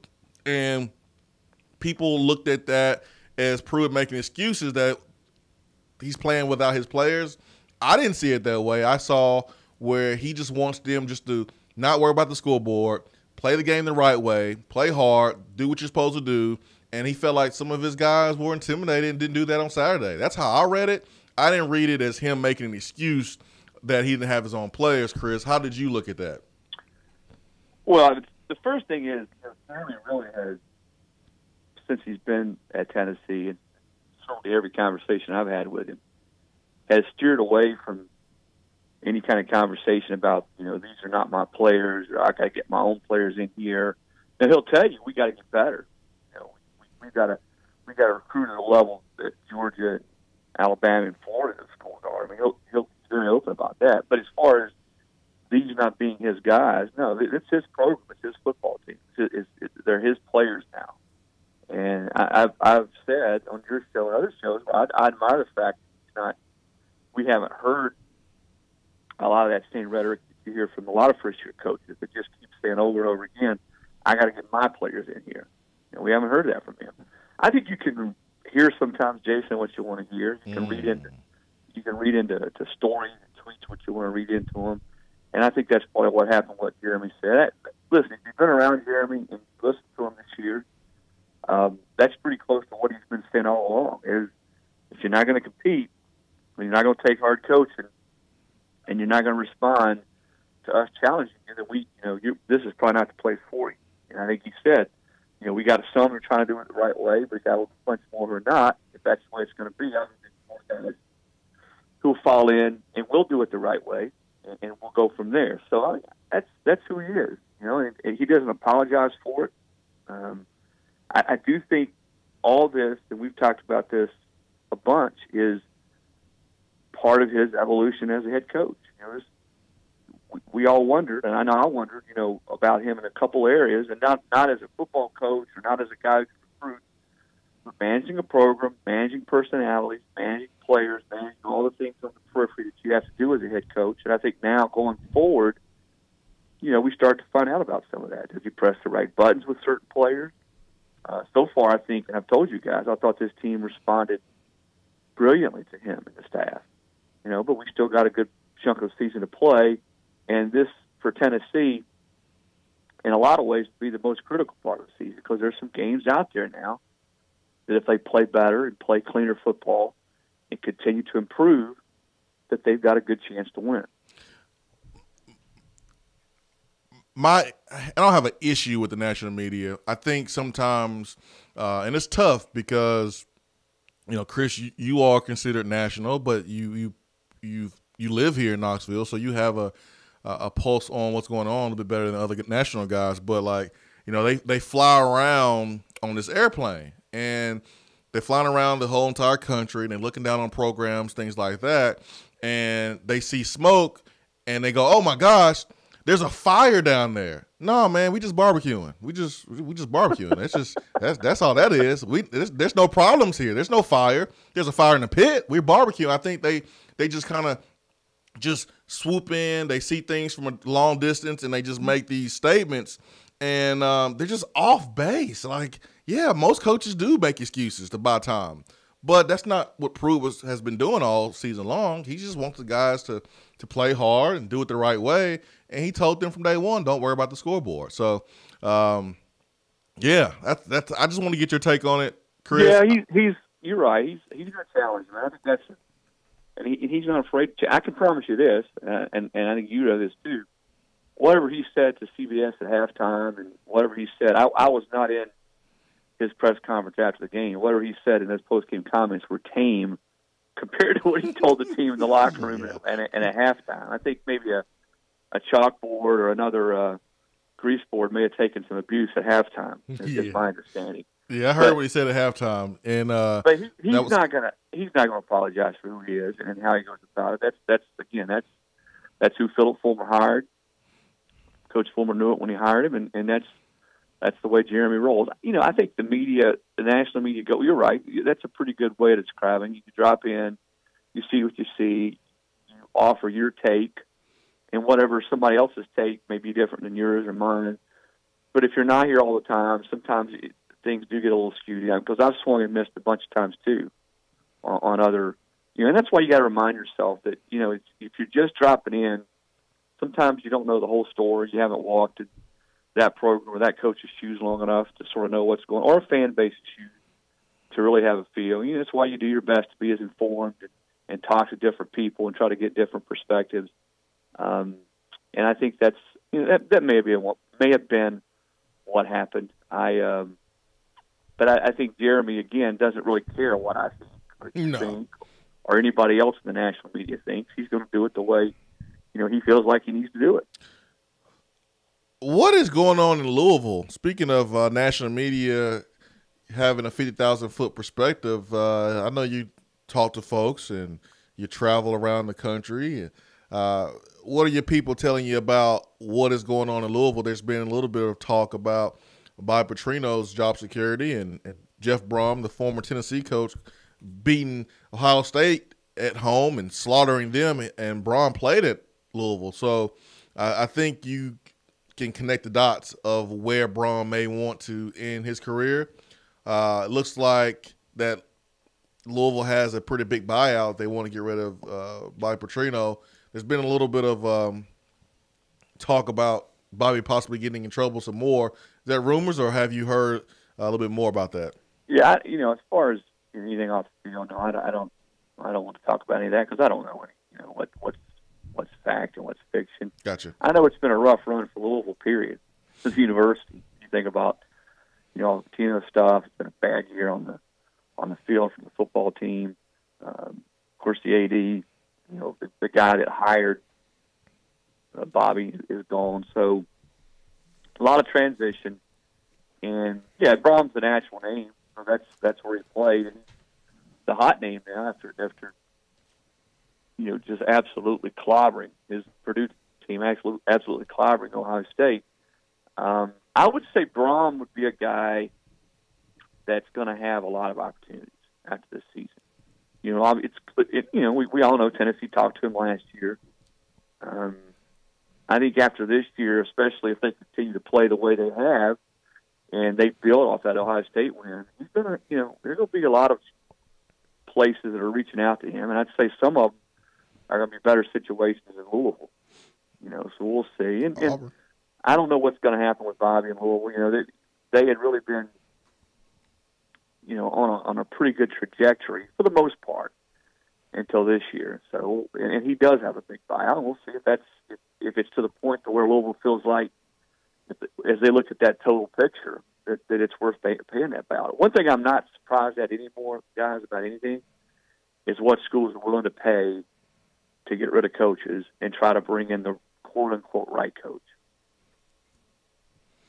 One of the big storylines from Tennessee, Alabama was the play of Keller Christ after Jarrett Garantano went down due to injury. What were your thoughts on how Keller Christ performed, and how would you handle the quarterback situation this weekend against South Carolina? Yeah, he looked probably, and talking to people around that situation, and just based on what I'd seen in practice earlier, that's as comfortable and as good as he had looked. And we hadn't really seen him, in a lot of course, the game was already out of reach then too, but he threw the ball well. He made some nice reads, some nice throws. I thought he looked. I thought he really sort of gave him a little bit of a lift when he came in there.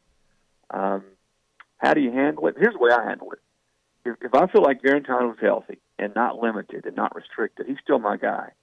Now, if he hasn't practiced well or he's having issues throwing the football or making throws, just not confident, because he took just a crunching hit. And as a quarterback, when you're exposed like that, you take a shot to your ribs, and it can really affect you. If I don't feel like he's really quite there, then I probably would go with Chris. I think that's probably going to be the most, to me, that's most important, is where's Garantano? How did he play this week in practice? How did he look? How well did he throw the football? Do I feel like he's really back to being what he was and confident? But at least you've seen Chris now in a game. For Jeremy, if you're that staff, and if they're having problems moving the football, or things aren't going the way you want them to go, then maybe you have a little quicker trigger and you go to Chris. I'll say this: if Chris was the better player and had performed the best and been the guy that gave Jeremy and that staff the most confidence, he would have been playing all along. I can promise you that. Mm-hmm. He did not play better than Garantano in the preseason or the scrimmages. And we all forget that Garantano was lights out against Auburn just a couple of weeks ago. He's National Player of the Year, Chris. It's amazing how the week. Sorry, we all forget things. So that would be the way I would handle it. If Garantano's, I think he's healthy and ready to go and has practiced well this week, he's my guy. If not, and I think he's just not.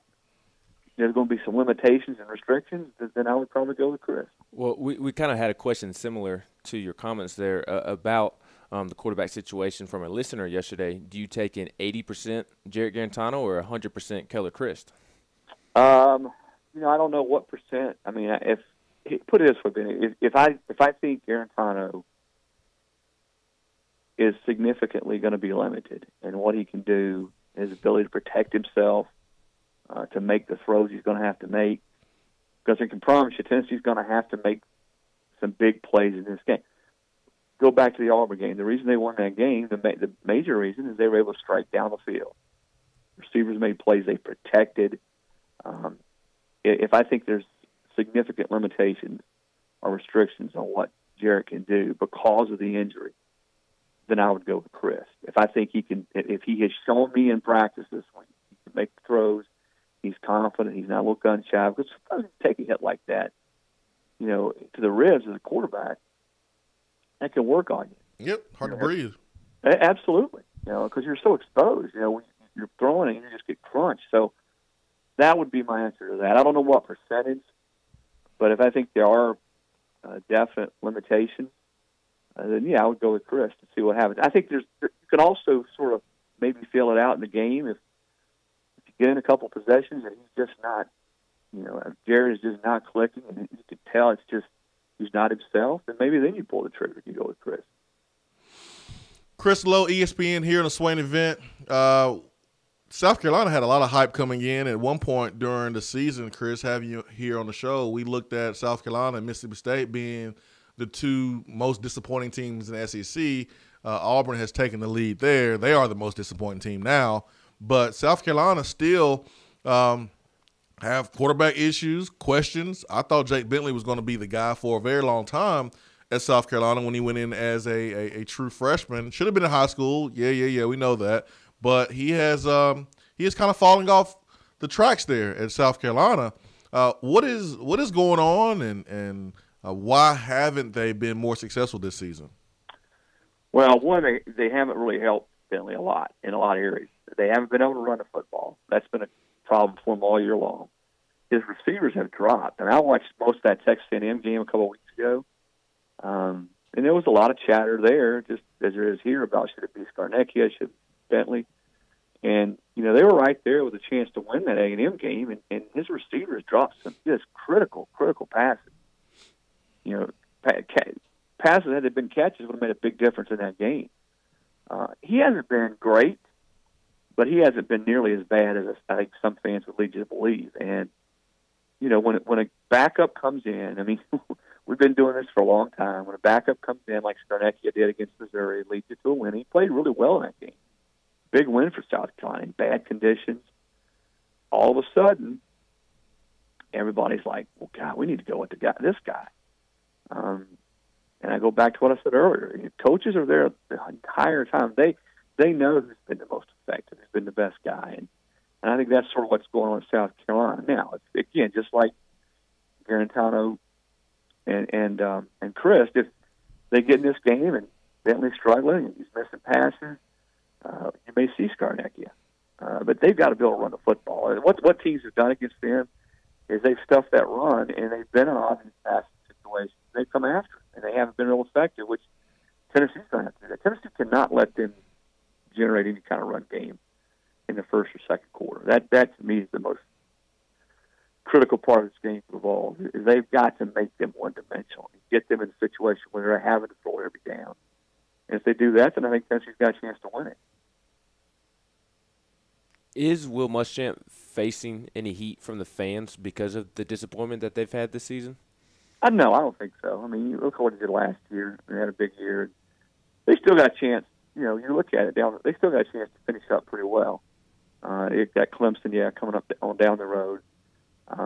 But they've got some games in front of them. If Florida's coming up, this is a really big one for them. Now, if he loses to Tennessee at home, then you start to hear the restlessness is a lot louder. I don't think he's on the hot seat, but it would clearly go from being a season that was just sort of okay to a very, very disappointing season if they lose at home to Tennessee. This is a big one for them. They need to win this, and they need to win a few more to sort of finish this season out on an uptick. I don't think because he's done a nice job of recruiting. They set up a really good recruiting operation. They're recruiting a lot better than they did toward Dennis Spurrier's tenure. But these are the kind of games, just like Missouri at home, that he's got to win. Chris, Charlie normally is here, but Charlie left because he doesn't feel well. I think he might have caught what Urban Meyer had in that Purdue game. There's been talk about Urban Meyer possibly not being there. Any word about maybe some miscommunication within the athletic program after that loss to Purdue? I know you spent time up there. What's the vibe up there? And Zach Smith still tweeting and talking and threatening Brent McMurphy. What's the vibe up there in Columbia's? Yeah, what a mess, man. What a mess. And I thought for a while now, even before Purdue housed the Buckeyes, that there was a decent chance that Urban would be back next year. Not that they're going to push him out or force him out, that there'll just be some type of agreement where he walks away. I don't think his health is great.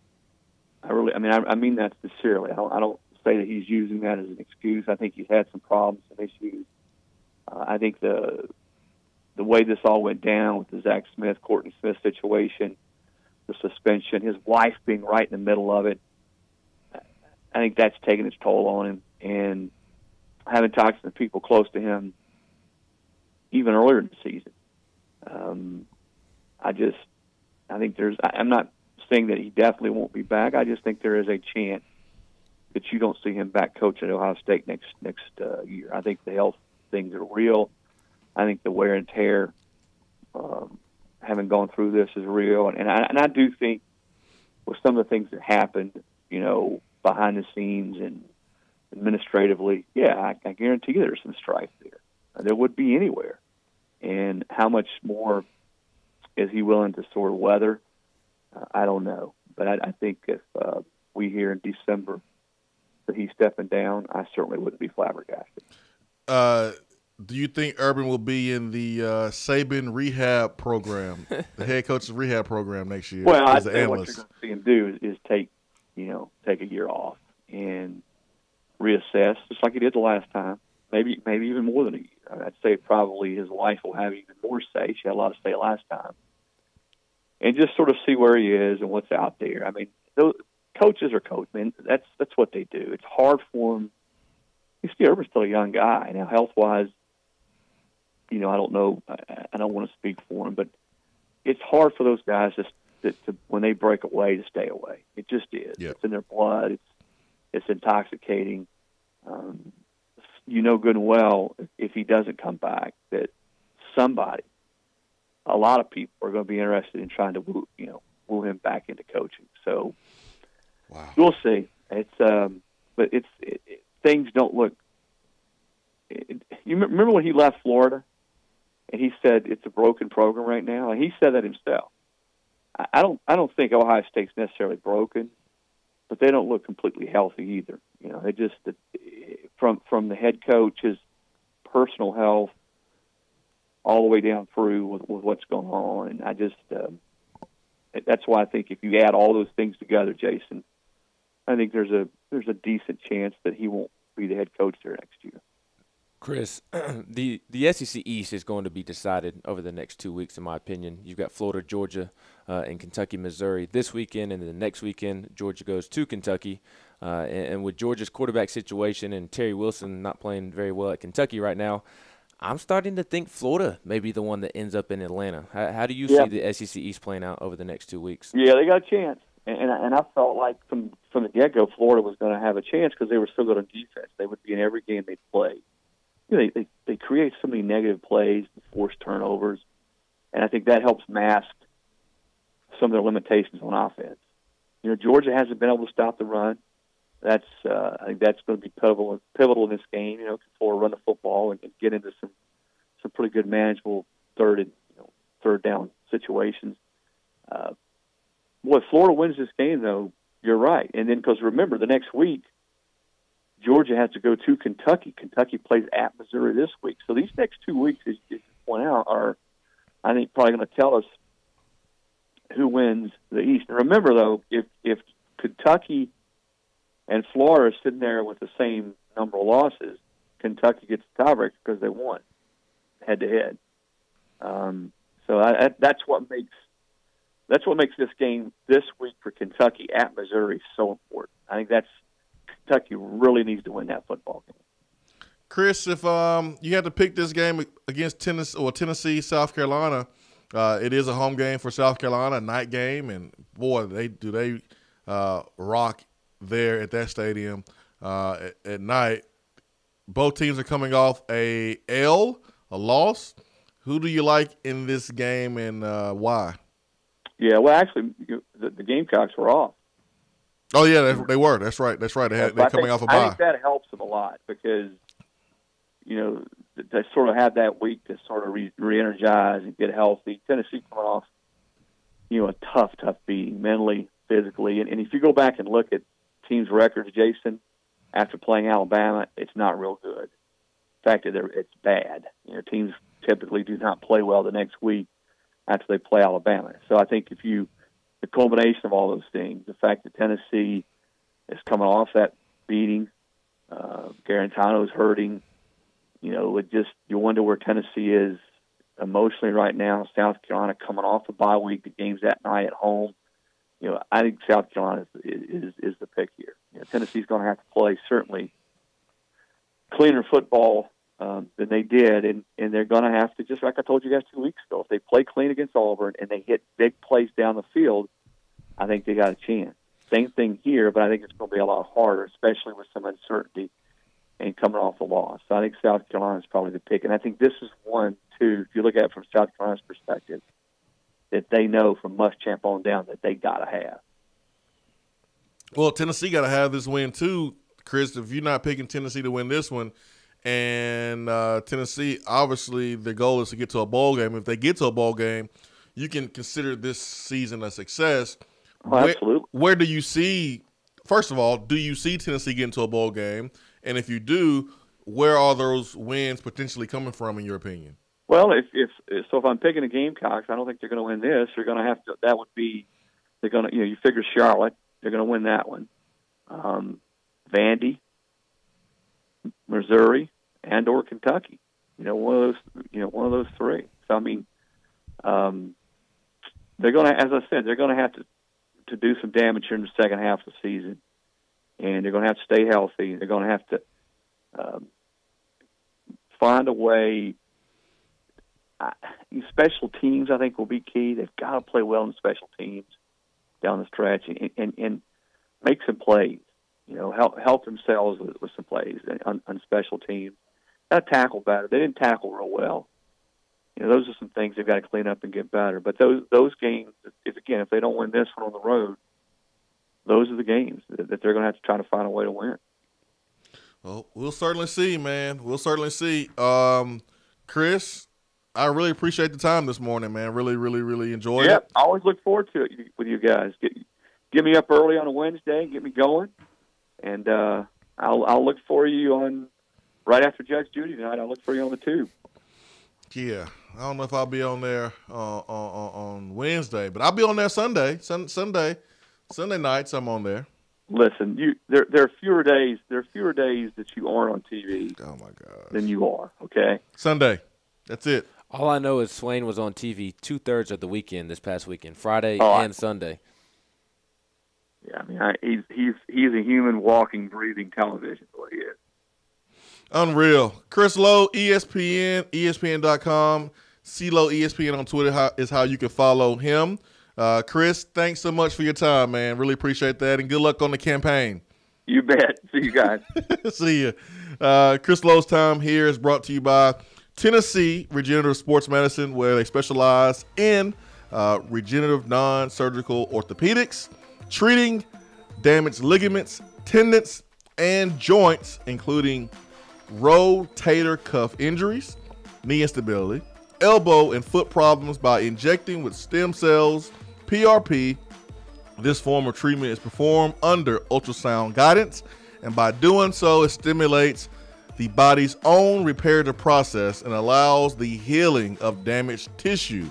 I am a walking testimonial that Tennessee Regenerative Sports Medicine works. trsportsmedicine.com. I've had work on my knee. I've had work on my ankle. My ankle actually was worse than my knee, and we went in and found some things that I didn't really know about for the last decade. And we went in and fixed it. And I can't use injuries as an excuse to not get up and get moving, because TR Sports Medicine definitely fixed those issues for me without surgery. Without surgery. Your body's never the same once you get cut on. I don't care how minor the procedure is, it's never the same. And if you can avoid that, I would suggest you to do that by giving my good friends over there at TR SM a phone call. trsportsmedicine.com, Tennessee Regenerative Sports Medicine. We'll take a quick timeout, and we will return with For What here on the Swain Event. Thanks to Chris Lowe for joining us. It's Ben McKee. Jason Swain here. Charlie Burris is not feeling well, so we put him on IR today. Stay with us. Swain Event, fueled by Dead End BBQ.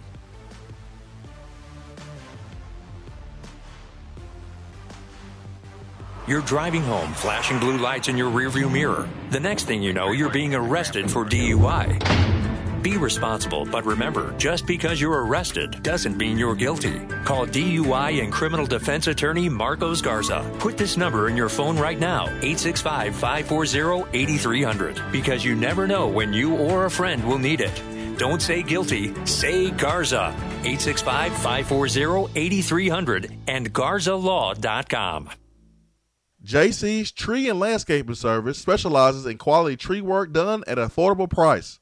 Trimming and removing trees are their specialty. They also offer other services like land clearing, stump grinding, crane services, and all of your basic landscaping needs for both commercial and residential. JC's will give you a free estimate and beat any written quote by a competitor to guarantee that you get the lowest price around. Don't risk your land with a fly-by-night service. JC's Tree and Landscaping is licensed and insured. Give them a call at 865-599-3799. Gentlemen, when it comes to taking care of your health, sometimes the first step is the hardest. Low T Center is making it easier to take that first step. It all starts with knowing the numbers that are essential to a man. Testosterone levels, blood pressure, cholesterol, prostate, and thyroid. Low T Center makes it quick and easy to get all these levels checked and more. Low T Center specializes in men's health and has expanded their services, including sleep apnea, low thyroid, hypertension, severe allergies, high cholesterol, diabetes, and annual physicals, along with testosterone replacement therapy. The physicians at Low T Center not only want to help you feel good again, they want to help you prevent any serious health problems moving forward. Now, with the holistic approach to your overall health and wellness, Low T Center is making it more convenient for men to take care of their health, and most health insurance is accepted. They'll even verify for you. Take the first step for your health and call 865-392-1388. That's 865-392-1388, or go to lowtcenter.com. Reinventing men's healthcare.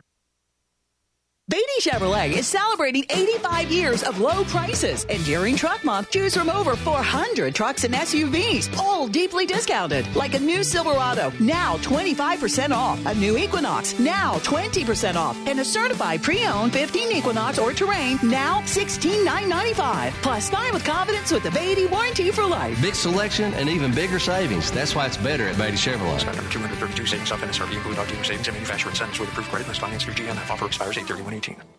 Big Orange football is better alongside another Tennessee tradition, Mrs. Grissom's salad. Mrs. Grissom's ready-made snacks and meals are perfect for game day. Crowd favorites like the select pimento cheese and cranberry pecan chicken salad are delicious and easy to grab and go right from the grocery store. Going to the game? Visit Mrs. Grissom's in Vol Village for the must-have panini grilled pimento cheese hot dog. Man, select the best. Select Tennessee's own Mrs. Grissom's. Dan Mullen posing awkwardly with recruits. For what? Gators working out wearing costumes. For what? Vanderbilt making a sorority-style video. For what? Aaron Murray and David Pollock opening their mouths. For what? All right, individuals, we have for what here on the Swain Event. Swain Event is fueled by Dead End BBQ, top 100 barbecue restaurant in America. And they have some great lunch specials. Today is the Sutherland Specialty Sliders. You can choose from 5 different sliders. The Rebel Slider, which is just a basic slider with like a small hamburger, cheeseburger, but it's really awesome. You have the Tender Slider, which is fried chicken tenders, smoked cheddar, honey, hot sauce there, lettuce, tomato, ranch on top. It's really awesome. Brisket horseradish slider, which is really, really, really good. I had that. And then a Dead End Cuban Slider, which is really cool. Pulled pork, smoked sausage, Monterey Jack cheese, beer mustard, and then it's garnished with dill pickles. And then the BBLT Slider. Sliced bologna, bacon, lettuce, tomato, chipotle mayo. It is unreal. That is today's lunch special, or special for today altogether. So you can get it lunch, dinner. It is the Sutherland Specialty Slider. All right, Ben, what do you have for what? Oh, just an amazing video that was floating around Twitter over the weekend, and somebody took the video and made a GIF out of it. So I've been watching it on repeat for the past 30 seconds, and I can't stop laughing. I'm going to Canada. Oh, Canada. The Canadian Football League. So maybe we need to get our guy Kurt Majid on so he can break down this play. I don't know what the teams are because you can't tell where the scoreboard is because the guy that's filming the football game kind of cut the teams out. But he is showing a defensive back walk up to the line of scrimmage to play man coverage, press the receiver up, and the defensive back, as he is walking to the line of scrimmage, is clapping his hands and pointing at the receiver like, come on, bring it. Kind of like Jalen Hurts was doing yes. As a freshman against Georgia. Yes, but more flamboyant. Oh, yeah. I mean, he is like waving his hands and clapping. I mean, he's being obnoxious with it. And obviously, in the Canadian Football League, the wide receiver gets a running head start. And this is in the slot, so the receiver gets a running head start, and the ball is snapped. And the receiver comes out of nowhere into the pitcher and just bulldozes this defensive back and flattens him like a pancake on the ground. And Just this defensive back gets it for what? I love all the hand clapping and telling the receiver to come on. I love that. But if you're going to do that, at least stand your ground, because you looking like an absolute fool in this video. Looks like somebody waking up on a Monday preparing for work, and then work just slapping you, or Monday slapping you right in the face. It's just a really funny video. I'll retweet it. So if anybody wants to see and hasn't seen it, I just retweeted it. Yeah, it is really, really funny. And your Twitter handle is Benjamin? Ben McKee 14. That's helpful too. That would be helpful. Yeah, to know your actual Twitter handle. It would. Be very helpful there. 865-255-03, B-Dry Waterproofing Hotline. You know what? It's time. And we've talked about this for a while, about a can't get right team. This team would be a collection of football players that seem to not get it as far as the expectation to have appropriate behavior, make good decisions. They continue to get in trouble and make dumb decisions. This comes from the movie Life with Eddie Murphy and Mark Lawrence. There was an inmate in that movie, and they call him Can't Get Right. Can't get right, because he just can never do anything right. So they call him Can't Get Right. Well, it's time for a Can't Get Right team. CGR, Can't Get Right. The Bandits. And the mascot, I think, needs to be the Bandits. And they should have a couple of different alternate uniforms. Maybe go up in the Smoky Mountains and get a couple custom helmets or something. I don't know. But it's time to put together a Can't Get Right team, because I think we can fill it out. I think we can fill out an entire starting offense and defense just over the last 25 years. College, pro, I think we can put together a Can't Get Right team. Well, the Can't Get Right team has added a new member. Backup quarterback. Who will be the starting quarterback? Ryan Leaf. Yeah, but he's turned his life around. So, he's off the team. Okay, fair enough. But he got kicked off. Well, he got traded to the Get Right team. Got his life right team. Yeah, he's on the Get Right team now. But Chad Kelly, Swag Kelly, nephew of, and I hate to do this because it ain't like he's doing anything wrong, but he is a nephew of Hall of Fame quarterback Jim Kelly, who was kicked out of high school at some point, went to Clemson, was dismissed from Clemson, went to Ole Miss and did his thing a little bit, but coming out of college was photographed with weed on the table and things like that. And now having another opportunity given to him by Jim Kelly to be John Elway, to be right there on that Denver Broncos roster, he has allowed himself to be arrested for suspicion of criminal trespass. After a couple reported he came into their suburban house uninvited and sat down on their couch mumbling incoherently. Chad Kelly is now the starting quarterback of the Can't Get Right team. He's starting quarterback. It's time we put together a real team, and maybe we'll do that in hour 3 here on the Swain Event. And we'll talk about Chris Lowe's comments from the interview. Hour 3 coming up.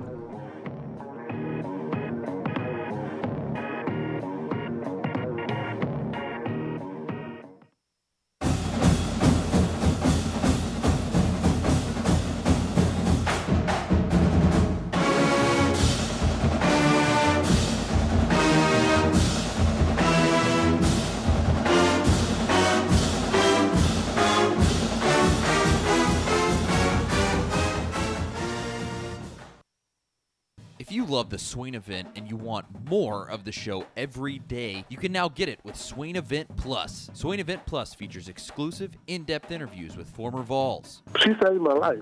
I probably would have never made the comments, man. I looked at him and said, Coach, no disrespect.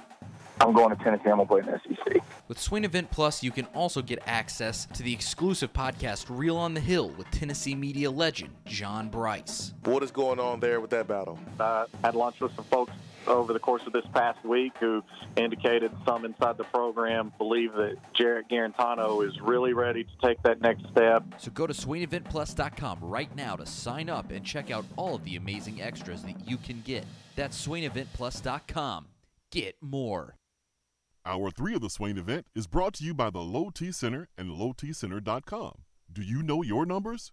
Feel like you again. Let us help. Premier Surgical Associates is pleased to welcome Dr. Randy Reiser to its surgical practice. Dr. Reiser is board certified in general and vascular surgery and has treated patients in the Knox and Blount County areas for more than 20 years. Dr. Reiser is seeing patients at Premier Surgical's offices at Turkey Creek Medical Center, Paper Mill Drive, and in Maryville. For more information or to request an appointment with Dr. Reiser, please visit premiersurgical.com right now.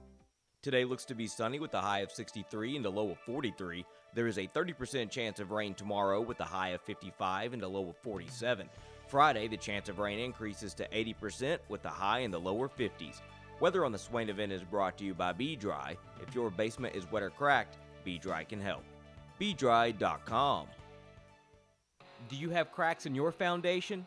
A wet basement or a nasty, leaky crawl space? Our listeners have heard about them on the Swain Event for over a year, and now it's time to make the call. Give Be Dry Waterproofing and Foundation Repair the opportunity to fix your home's problem. Since 1958, that's right, nearly 60 years, Be Dry has been solving basement, crawl space, and foundation problems throughout the country. Be Dry only uses high-quality materials from reputable manufacturers. They back their installations with some of the best warranties in the industry to provide homeowners with added peace of mind. They are truly an A-plus company. Whenever you start experiencing a wet basement, leaky crawl space, or a cracked foundation, remember these 3 words: better call Be Dry. Reach out to Be Dry today at 865-662-5238 to schedule your free appointment. That's 865-662-5238. Remember, better call Be Dry.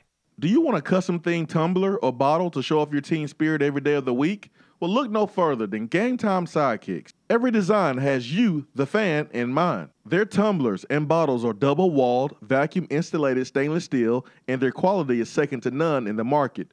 From stainless steel sippy cups to tumblers and sports bottles, Game Time Sidekicks offers something for the fan of all ages to rep their team with. They have many different logo options, so fans will have something they are proud to carry around all the time. Use promo code SWAIN at checkout to get 20% off of your entire purchase at GameTimeSidekicks.com. They also offer $5 flat rate shipping. Be sure to check out the Game Time Workshop on the website and customize your tumbler to make it one of a kind with things like your nickname, number, or initials.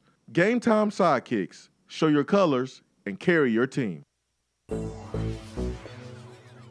We have all made the mistake of dropping or breaking our smartphones.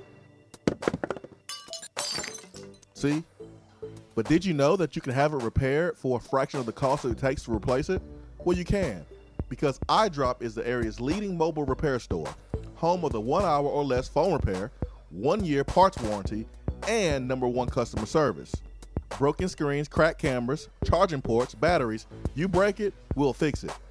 If you didn't break your phone, protect it with one of our leading accessories such as LifeProof, OtterBox, UAG, Incipico, Caseology, and Spec.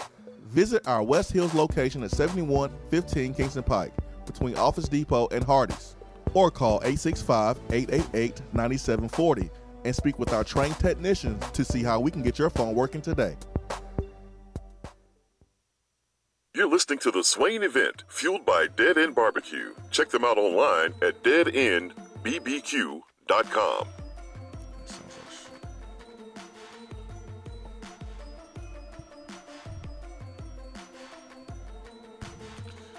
Swain Event, SwainEvent.com, fueled by Dead End BBQ, top 100 barbecue restaurant in America. First, I want to give some birthday shout-outs First one is to former Vol safety Byron Moore, who I don't know how old he turned today, but today's his birthday. And then second, Swain Event listener, Laura Kaler. It's her birthday today. So happy birthday, and we hope you have many more, and have fun today. Happy birthday to you all today. 865-250-503, B-Drive Waterproofing Hotline.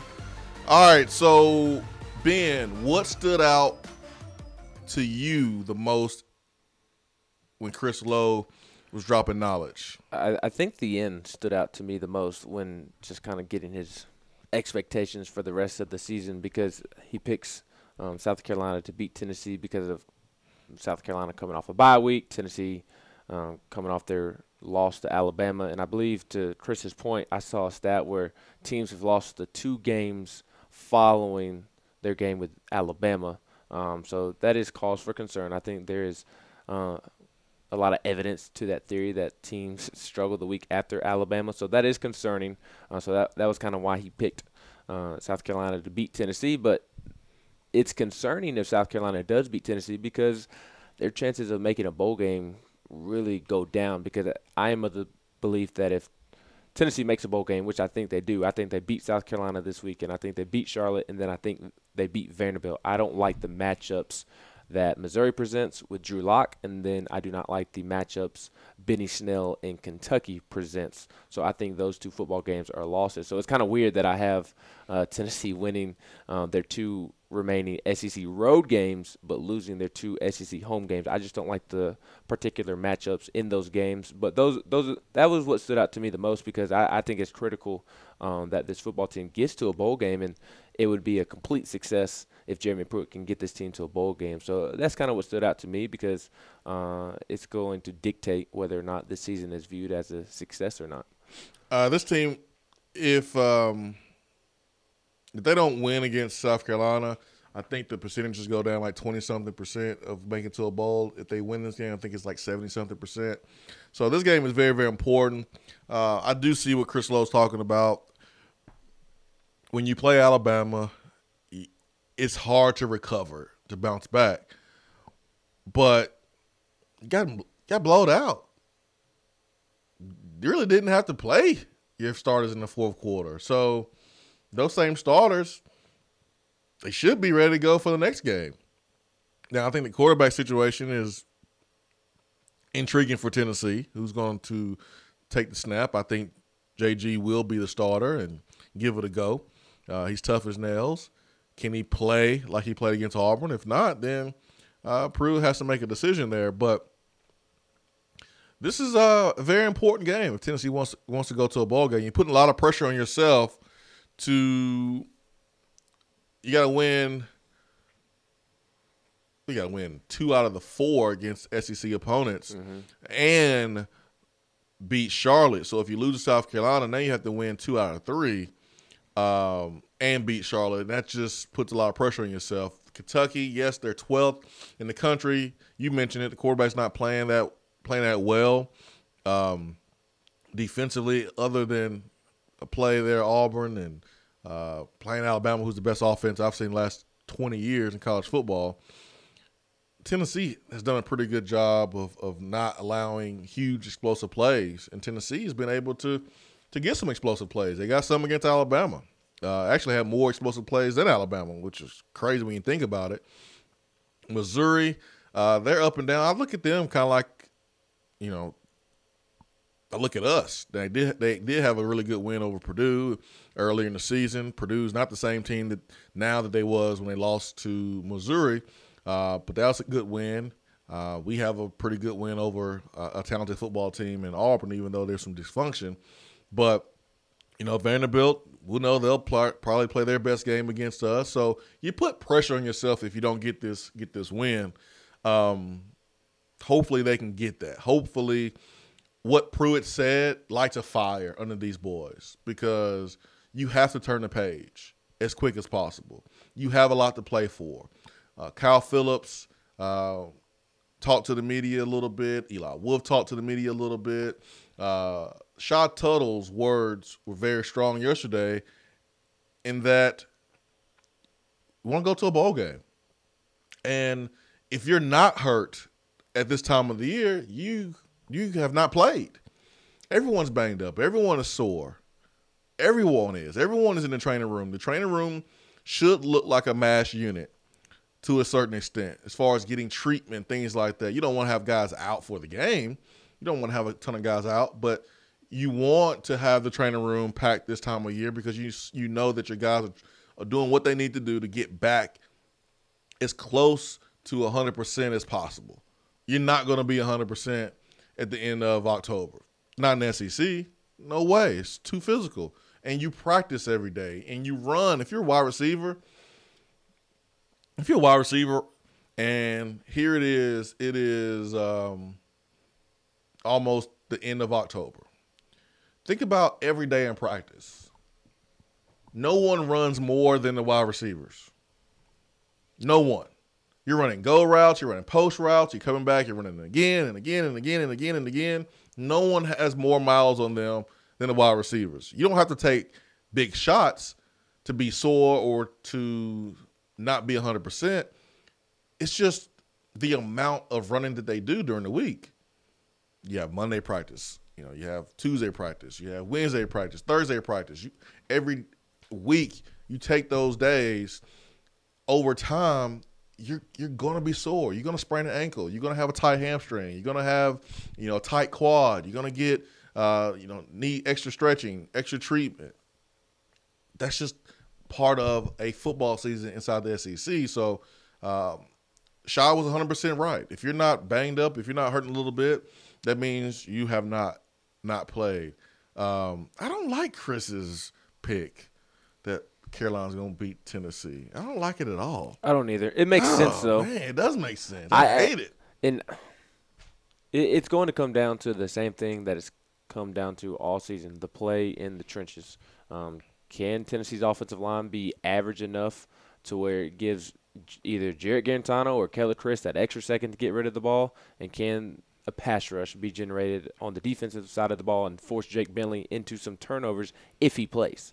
Even Scarnecchia looked good against Texas A&M and Missouri the last couple of weeks. So they're kind of dealing with a similar quarterback situation to what Tennessee is dealing with. So it's going to be interesting to see how it plays out. Joe Hall on the text box, realistically, Pruitt would need 3 recruiting classes to have the personnel he needs to be successful. Do you think we are a playoff contender after 3 top-tier classes with the staff? Well, you're saying 2 things kind of in a sentence. I think being successful is meeting the expectations that you have for yourself each and every year. That could be 8 wins. That could be 9 wins. It could be 10 wins. I think success can be looked at differently depending on each team. Now, playoff contender is different than them being successful because you can go to a bowl game this year and win 6 games in the regular season, win 7. You go, man, this season was actually a success considering the circumstances. But do I think Tennessee can be a playoff contender after 3 top-tier classes with this staff? Yeah, I do. I do too. And it's a brand new team. I think they can contend to be a playoff contender. I look at Florida, and Florida right now is a playoff contender. Mm-hmm. Whether you want to believe it or not, they are. We'll take a quick timeout, and we'll come back. We'll get on the horn, or try to get on the horn with our guy Steven Garcia, former South Carolina quarterback, as we talk about this game this weekend between the Gamecocks and the Vols. Be right back.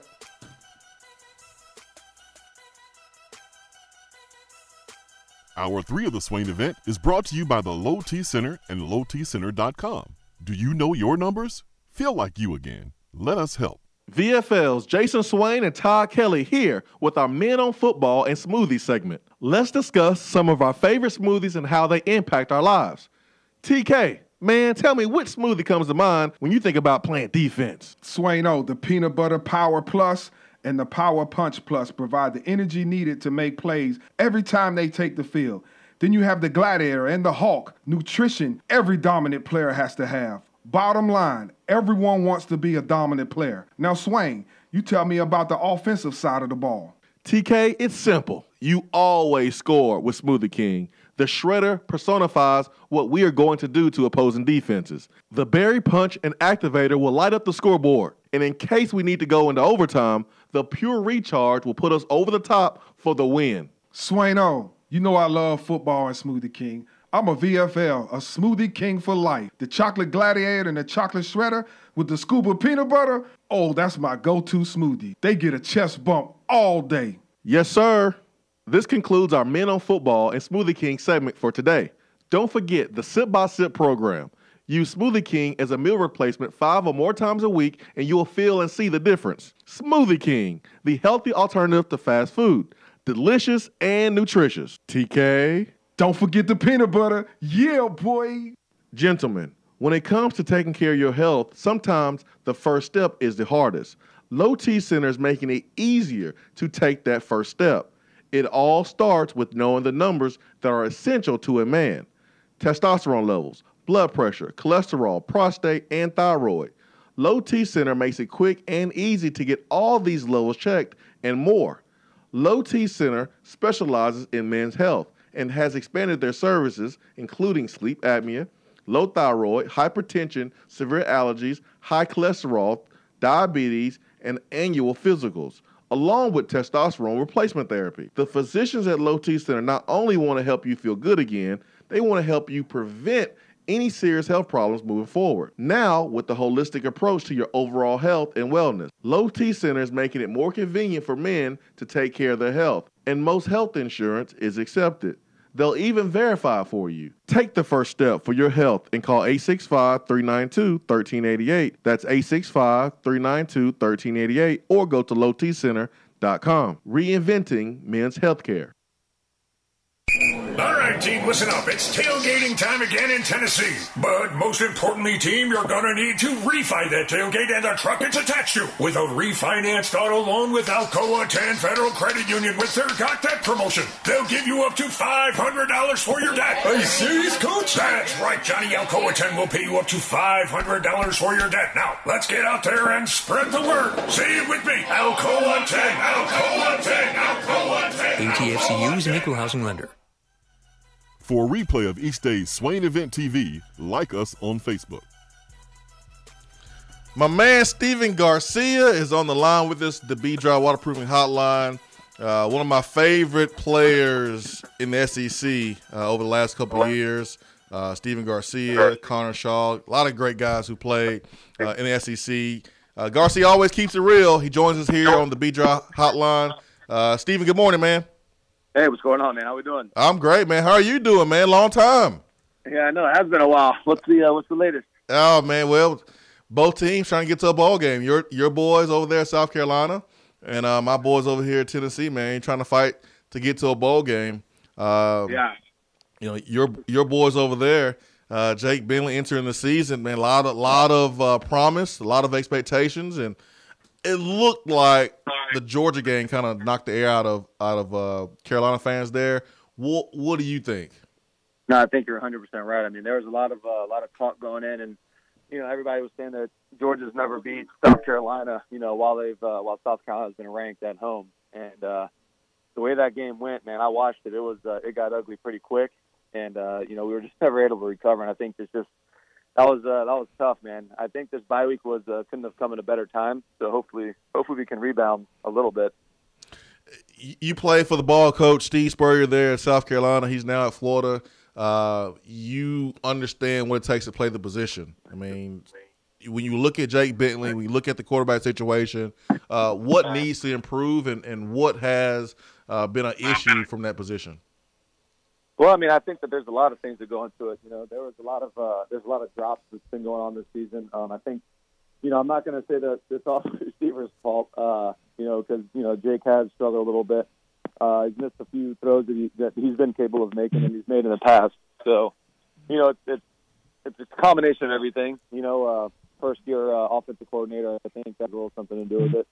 That, and I think the main thing is, and I will say this about Jake, I feel like. The fans have just been ripping him a new one on social media, on the radio, all throughout town. And I think his confidence is just taking a huge hit this year, stemming from that Georgia game with the amount of experience that he has and with the amount of tools that we have at the receiver position, it's I would say that he's not living up to the expectation, and his confidence is kind of taking a little beating right now. Steven, you mentioned that Jake Bentley's been taking some beatings, from fans on social media and being criticized on radio. And if you're not Tua, if you're not lighting it up, then you get criticized. It's crazy how it is. Knowing your personality, how would you handle some of those things? I know Twitter was not what it is now when you played, but it was alive. How would you handle the criticism from some guy that's sitting in his basement who's never played ball, but he's telling you how you stink? How would you handle that? My personality is slightly different than I think a few people. I'd probably tell them to shut the hell up, honestly. But I've done a few interviews before and a few podcasts, and they were like, do you recall ever getting booed at home? And I guess Jake's been going through that the last couple home games. And to be honest with you, I don't really remember that happening, but I'm sure it did. The only thing I remember is Coach Spurrier just yelling at me nonstop. So that's pretty much all I really worried about. And I didn't really worry about that necessarily as much as I worried about, trying to play as good as I possibly could for the guys blocking for me and the guys running routes for me and, Marcus running the ball and defense playing for me. That's all I really cared about. So, I think the outside noise, if you pay attention to it, it can definitely get under your skin. So you just gotta have, let that thing go right through your ears and, through your head and out the other side and, keep on trying to get better. Well, South Carolina is coming off a bye week, giving a week off to Jake Bentley to rest up with that injury. Who do you think starts this weekend for South Carolina? I think Jake for sure, but I think he may have a short leash. To be honest with you, I think the fans are wanting that, and we may need a change. I think Skarnecki played a hell of a game against Missouri, in the crappy weather conditions, and I think he deserved a fair shake to get some more playing time, if not start. So. I would imagine that Jake is going to start, but he would have, if things start going south pretty quick, I'd imagine he gets the hook. Now, Steven, we know, man, you had fun in college. Ain't nothing wrong with that, man. You had some fun. There's a difference between Steve Spurrier yelling at you and Will Muschamp yelling at you. And I'm sure you've seen Will Muschamp get animated on the sideline. Just imagine you were the quarterback on this team under Will Muschamp and you were having a good time. How would you respond to Will Muschamp yelling at you? Well, to be honest with you, Coach Spurrier never really yelled at me about having a good time. It was more just, during the games, post-game, stuff like that. It had nothing to do with, and here's the deal, man, and not a lot of people know this just because of the off-the-field good times, but, I was always the first person in the film room, first person in the gym, and the last person to leave. So, that's right. Like I told somebody the other day, I was always the first person in and the last person out of pretty much everywhere I was at. So, you got, it's part of the deal. But, I wouldn't mind it, man. I think I haven't really seen Muschamp yell at Jake during the games, and I think that's the most frustrating part, with Coach playing for Coach Spurrier was he would just kind of rip you a new one, in front of all the fans, in front of all your teammates during the game, and it's just like, man, come on, we're trying to play and win the game here. Let me just do this after the game. Yeah. So, I think there's difference between both of them. It's been really cool to see just around the SEC how schools have brought back former players and found roles for them. I think it's really cool how South Carolina, I want to say at Ole Miss, I want to say LSU, Tennessee definitely, at Georgia they have it, but kind of a player, a director of player personnel, something like that, like a former player that comes back. Here we call it a VFL coordinator, whatever. But you guys have Marcus Lattimore, who is one of the best dudes in college football history. Had a nasty injury against Tennessee. It ended his career, and he's been unbelievable in that community. Can you speak a little bit about Marcus Lattimore, his role there at South Carolina? Yeah, I think he's definitely going to play a pivotal role. If nothing else, just his name alone is going to help bring kids up there and some major talent. But I think right now he's doing something it's like beyond football operations or something like that, beyond football director or something like that. And he's doing really well for himself. And I talk to him weekly. and we're buddies, and obviously played together for a while. And I think it was a great hire by Coach Muschamp and the whole athletics department to bring him, a guy of that caliber on. He's just a local guy, and I think that's going to be big for the program moving forward. Tennessee fans are very familiar with Jake Bentley, especially after his performances against Tennessee the last 2 years, but Tennessee fans aren't as familiar with Michael Scarnecchia. What are the pros and cons to him playing over Jake Bentley if he were to play this weekend? It's kind of tough because Scarnecchia is probably he is the last Spurrier guy, so I've known him for a while, but I haven't seen him throw in person in freaking forever. And to be honest with you, they came down here for the Outback Bowl, obviously this past year, and I got a chance to see Jake throw a little bit, and I feel like Scarnecchia throws the better ball. I really do. I think he throws a tighter spiral. I think he's a little more accurate, but I also think Jake is probably a little more athletic. He's obviously played a hell of a lot more, so I think he's got a little more experience and a little more knowledge of the offense. But as far as Scarnecchia goes, man, I think he throws a better ball. That's about as much as I can say on that because I honestly just don't know. Yeah, you're down there in Tampa. You back home, right? Tampa? Yes, sir. Oh man, you living the life, man. You living the life down there, Steven. Yeah, man. I'm out in my front yard with my shirt off right now and some sandals. Oh man, don't rub it in, man. Don't rub it in. I love me some Tampa, man. I remember Ybor City. We were told to kind of stay away from that area, but of course we got guys on our team that was like, yeah, we want to go check it out. So I remember Tampa. Had a really good time there. It's tough to leave. Oh, it is, man. It's beautiful. Besides Tua at Alabama, who is the second best quarterback in the SEC in your opinion? Jalen Hurts. Yeah, good. Yeah, you're probably right there. Honestly, man, the kid. Tua is just so far ahead and more advanced than the rest of the pack. It's really not even close. I honestly couldn't even tell you. Before the season, I would have said maybe Drew Lock, but kind of looking at what he's done the last couple of years, when you look at his stuff, he's kind of struggled against teams that have good defenses. But then they'll play against a team that doesn't have very good defense, and they'll throw for 700 yards. So, that's how it is. But as far as the second quarterback in the SEC, I really couldn't even tell you, man. Honestly, I think it would be Jalen Hurts. Steven Garcia, former quarterback in South Carolina, is here with us. Steven, you guys beat Alabama, the number one ranked team in the country in 2010. And, this is radio, Steven. Got to clean it up for us. How much fun did you have after that game with your boys, with your teammates? What went on after that game, that win? Oh, man, you can imagine. We had a pretty solid little house out in Columbia, me and two of my buddies or, two of my teammates. And I want to say, we probably had 70, 80 people over there. We had a pool in the backyard. It got pretty hectic pretty quick, and it was a pretty fun couple of days there. I'm sure, man. There's nothing like a home win versus a SEC opponent, upset, and that night afterwards, like that night after the game. It is fun stuff. Those are nights you remember for the rest of your life. For sure, there's no question. So now you're training quarterbacks, correct?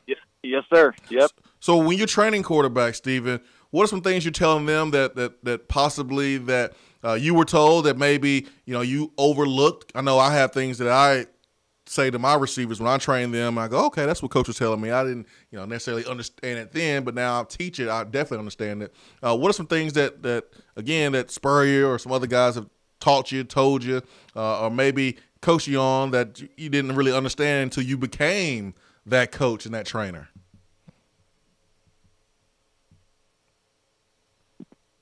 Still got you, Steve?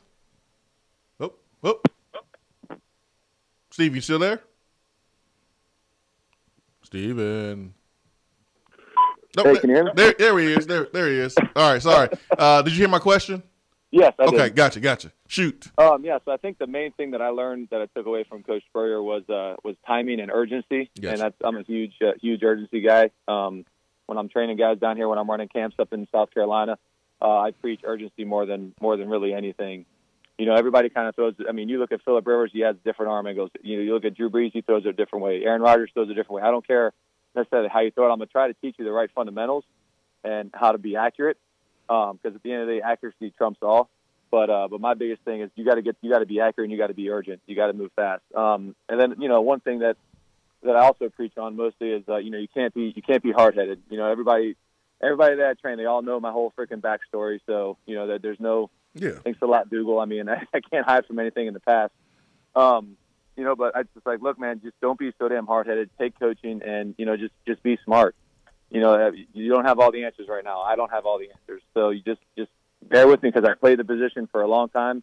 I played for Coach Bear. I played for Mark Trestman in Montreal. I know what I'm talking about. So just trust me on this and just take the coach. Well, speaking of coaching, your old ball coach is now coaching in the Alliance of American Football, the new little football league they've got going on. Any chance you're on the sideline with the old ball coach anytime soon? So that is in the works. I actually signed up for it for that Alliance League, and we have the quarterback combine in San Antonio on November 12th through the 14th. So I'm actually getting ready to head over to my cousin teaches yoga, so I'm heading over to her little studio and going to get some hot yoga and try to get in somewhat shape in time for that. Garcia football comeback. I want to see Garcia on the sideline, man, as a quarterback. I want to see it, man. I can't wait to see that. I'm hoping, man. I'm hoping. Well, definitely, man. Good luck when you do that. All right, last question here. Now, Tennessee, we have two quarterbacks. One grad transfer from Stanford, had a good record at Stanford. He was brought in to kind of be a backup to Jared Garantano, and Jared's been beat up. Jared had a really good really good game against Auburn. Was National Player of the Week. Last week against Alabama, Killer Chris looked a little bit better. And there's been talk, you know how it is with the fan base. They want to play quarterback, they want to play head coach, and they're going to pick the quarterback. But that's been kind of what's going on this week. Give us, besides protecting the football, because we know that is the number one most important thing for a quarterback. If you're going to win a battle, if you're going to remain the starting quarterback, you got to protect the football first. No picks, no fumbles, things like that. But what's the next best qualities and attributes a quarterback can have when they're trying to compete for a job or keep their job? Probably sustaining drives and having drives that result in points. At the end of the day, you got to score more points than your opponent. So, I think obviously turnovers is a huge factor, but I think having long drives that result in points ultimately will help you remain or keep you keep your job. If you keep having these 3 and outs, whether you turn the ball over or not, a 3 and out and you punt, you might as well have thrown a 40-yard pick, or driven all the way down and fumbled on the 10-yard line. I mean, you got to get points, especially in the SEC, because it's become at a premium typically, unless you have Alabama's offense to where Tua's just throwing it all over the place. But you know what I mean? I mean, you got to be able to you got to score points, and you got to have long drives and give your defense a little breather, and just be consistent, I think, is the main thing. Stevie, you're not going to pick anybody else besides South Carolina to win this game this weekend, right? I can't, man. Especially at home at night. It's okay. The first night game. We need it. We need this bad. Yeah, I figured you were going to pick South Carolina, so there's no need to even ask you there. But yeah, it's an amazing atmosphere at night. I remember 2006 playing there, and it was rocking, man. It was rocking. I went up against. I'm telling you, man. I went to a game last year. I try to make a game every single year, and the stadium right now, the whole city in general, is just it's night and day different than when I was even there. Back in 2011. I mean, it's crazy right now. Steve, you can admit this. I'm not gonna keep you on the phone, but you can admit this. That damn chicken, or rooster, or whatever it is that's crowing, that has to get annoying for even you guys, right? Come on. I'm gonna probably catch a lot of hell for this, but I was not a huge fan. That screeching noise. It was like, geez, what is going on with this thing, man? Put it down, please. But I mean, hey, I'm gonna catch a lot of hell for that. Oh yeah, probably. Sure. But I mean, hey, it's why we love you. It's why people love you, because you keep it real, man.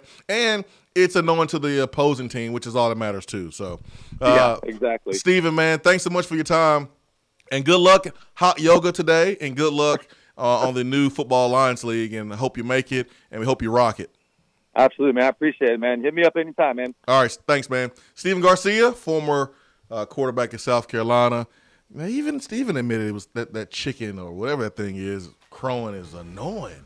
It's annoying. Have you ever been to South Carolina, Ben? No, not yet. Oh, let Vol Nation tell you about it. Oh, my gosh. So you could tell when you were playing that it was over there? What? I mean, it's on the loudspeaker. Oh, well, okay. I thought you were referring to the actual rooster that they have. It might have But been. They might gave him a microphone. I don't know, but Maybe it's so. loud. But it is loud because, like you said, you can hear it over the speakers on television. Golly, man. You always know if you put a blindfold on and turned on a South Carolina game at home, and that's the first thing you hear, and you know it's a South Carolina game. So annoying. So annoying. Hour 3 coming up.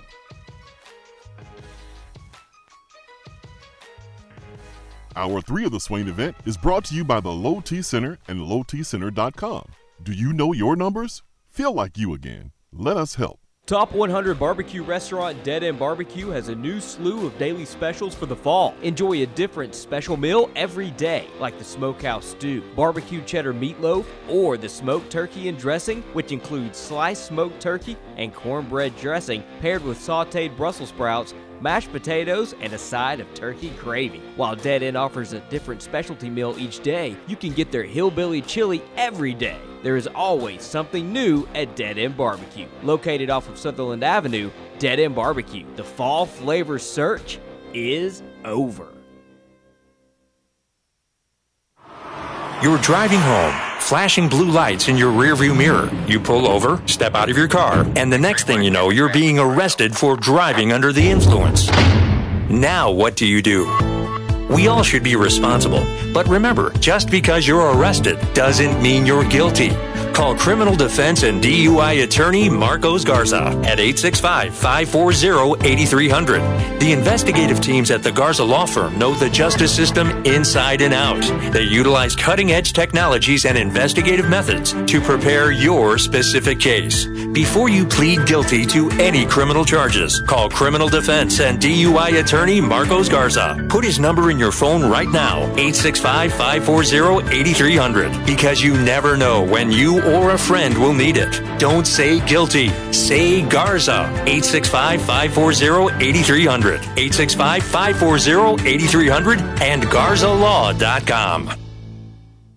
Backed by popular demand, shop tax-free at Better Mattress during the month of October. Save hundreds of dollars store-wide. Better Mattress will pay your sales tax on any purchase. My Better Mattress has me sleeping better than ever, and it's handcrafted in East Tennessee, so I know it is made to last by good people who care about the quality of their work. Better Mattress makes it so easy to choose a mattress, you can get started right now. Visit bedrmattress.com and click on Mattress Prescription. Answer a few questions, and they'll send you some options to start with. Plus, at Better Mattress, shoppers sleep worry-free. If you don't like it after 100 nights, they'll swap it out for you. And your Better Mattress will come with a 20-year warranty. Shop Better Mattress tax-free this month only. Good night just got better. We have all made the mistake of dropping or breaking our smartphones. See? But did you know that you can have it repaired for a fraction of the cost that it takes to replace it? Well, you can, because iDrop is the area's leading mobile repair store, home of the 1 hour or less phone repair, 1 year parts warranty, and #1 customer service. Broken screens, cracked cameras, charging ports, batteries, you break it, we'll fix it. If you didn't break your phone, protect it with one of our leading accessories such as LifeProof, OtterBox, UAG, Incipico, Caseology, and Spec. Visit our West Hills location at 7115 Kingston Pike, between Office Depot and Hardee's, or call 865-888-9740 and speak with our trained technicians to see how we can get your phone working today.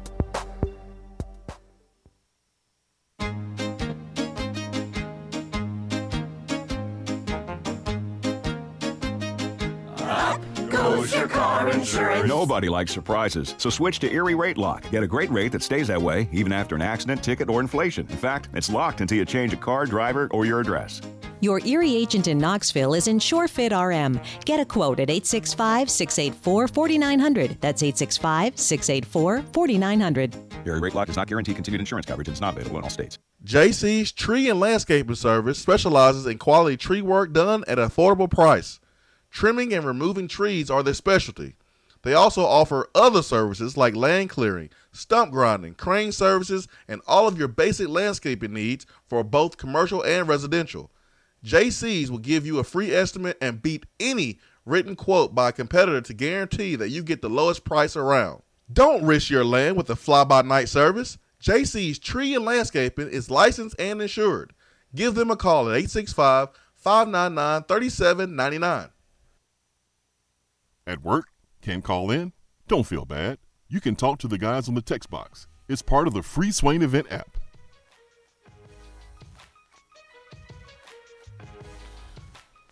Garcia, Chris Lowe, what a day here on the Swain Event, fueled by Dead End BBQ. And Feinbaum's favorite guest, Jason Swain. Well, I'm on here every day. My man Vol Nation hit me up when I made the comments about South Carolina. Home atmosphere. He says, very loud and annoying. A stupid fighting chicken comes out in the cage. I can't say that word. There's smoke everywhere. People all excited, yelling over a chicken. They are playing the Space Odyssey song. Yuck. Swirling white tiles, calling it sandstorm. I thought sand was tan. Stupid rooster call, yelling first down every time they make it. Just very annoying. That's what they're supposed to do. I remember in 2004, we go down, I think it was I want to say it was a 12 o'clock kickoff. Felt like it. And Cedric Houston had a long touchdown run. Gerald Riggs did his thing. Brent Schaefer had a long, deep pass to C.J. Faden on a flag route, rolled out to the left, took a huge shot on that play and actually got hurt. He was done. But I remember beating South Carolina that day, and we noticed a chicken joint right across the street from their stadium. We noticed it coming in on Friday because we did our walkthroughs, and we noticed that coming in on Friday. So on Saturday, we were like, man, as soon as we go ahead and beat these boys, we got to get some chicken before we get back on the plane. Now, you get like a per diem away games. They give you a couple dollars. So when you get back home, you can get something to eat. Like tacos? If you want to. Or in this case, chicken. Yeah, in this case, chicken. And it's a national chain. I'm not going to mention the chain, but you can put two and two together. It's a chicken chain that's in the Carolinas. Put two and two together. And so we beat South Carolina, and everyone is like rushing to get dressed. Like, yeah, we sing, you don't give a damn about the whole state of South Carolina. We're from Tennessee. All right, let's get dressed. Hurry up, let's get dressed. Gotta get this and food. Coach Foreman says his thing. So everyone gets dressed. And there's only like a few guys that was really catching on to what we were doing. Probably about 15, 20 of us. A few? 15, 20 of us. That's an entire side of the ball. 15, 20 of us. I mean, you take an 85. So about 15, 20 of us walked out of the stadium, walked across the street, got in line, ordered us a box of chicken, some sides, whatever, and then got back on the bus. Now, the bus takes you straight from the stadium to the airport. So we got our chicken and went straight to the plane and flew back to Knoxville. But I will never forget that trip. It was really, really, really fun. And I haven't been to South Carolina other than, that stadium other than playing. I've been to Myrtle Beach. But I have not been to that stadium other than playing in it. And it looks weird, like it's sitting in the middle of some, fairgrounds or something like that. It's not on campus. Yeah, it's weird. And, I remember when Spurrier first got there, they were practicing across the street from the stadium in some field, like an intramural field. I think they still do that. Ugh, man, it was. I'll look it up. Yeah, I want to say they still do that because when you see, like the coaches' interviews after practice, usually the background is the stadium. So I guess they do practice on a rooster field. That's probably where they grow their roosters. Yeah, I don't know. That's weird. It's weird. All right, let's get to the text box. We got a few minutes left in today's show. Daniel W. says, are y'all going to the game this weekend? This is the biggest game for my household. Wife and daughter are Gamecock fans, and me and my son are all Vols. I would not be going because Sunday I will be doing TV, and I haven't been to an away game this year. I got young kids, and so it's kind of hard to travel. You've kind of been to an away game. Well, Charlotte. And the only reason I went to Charlotte is because, number one, Feinbaum folks hit me up, was like, hey, you want to be on a Feinbaum show? Yeah. So I was not going to go. Yeah. And then, number two, my two brothers live in Charlotte. Mm-hmm. So I have two brothers that live in Charlotte. I have a niece that live in Charlotte. So it was a good time to see family.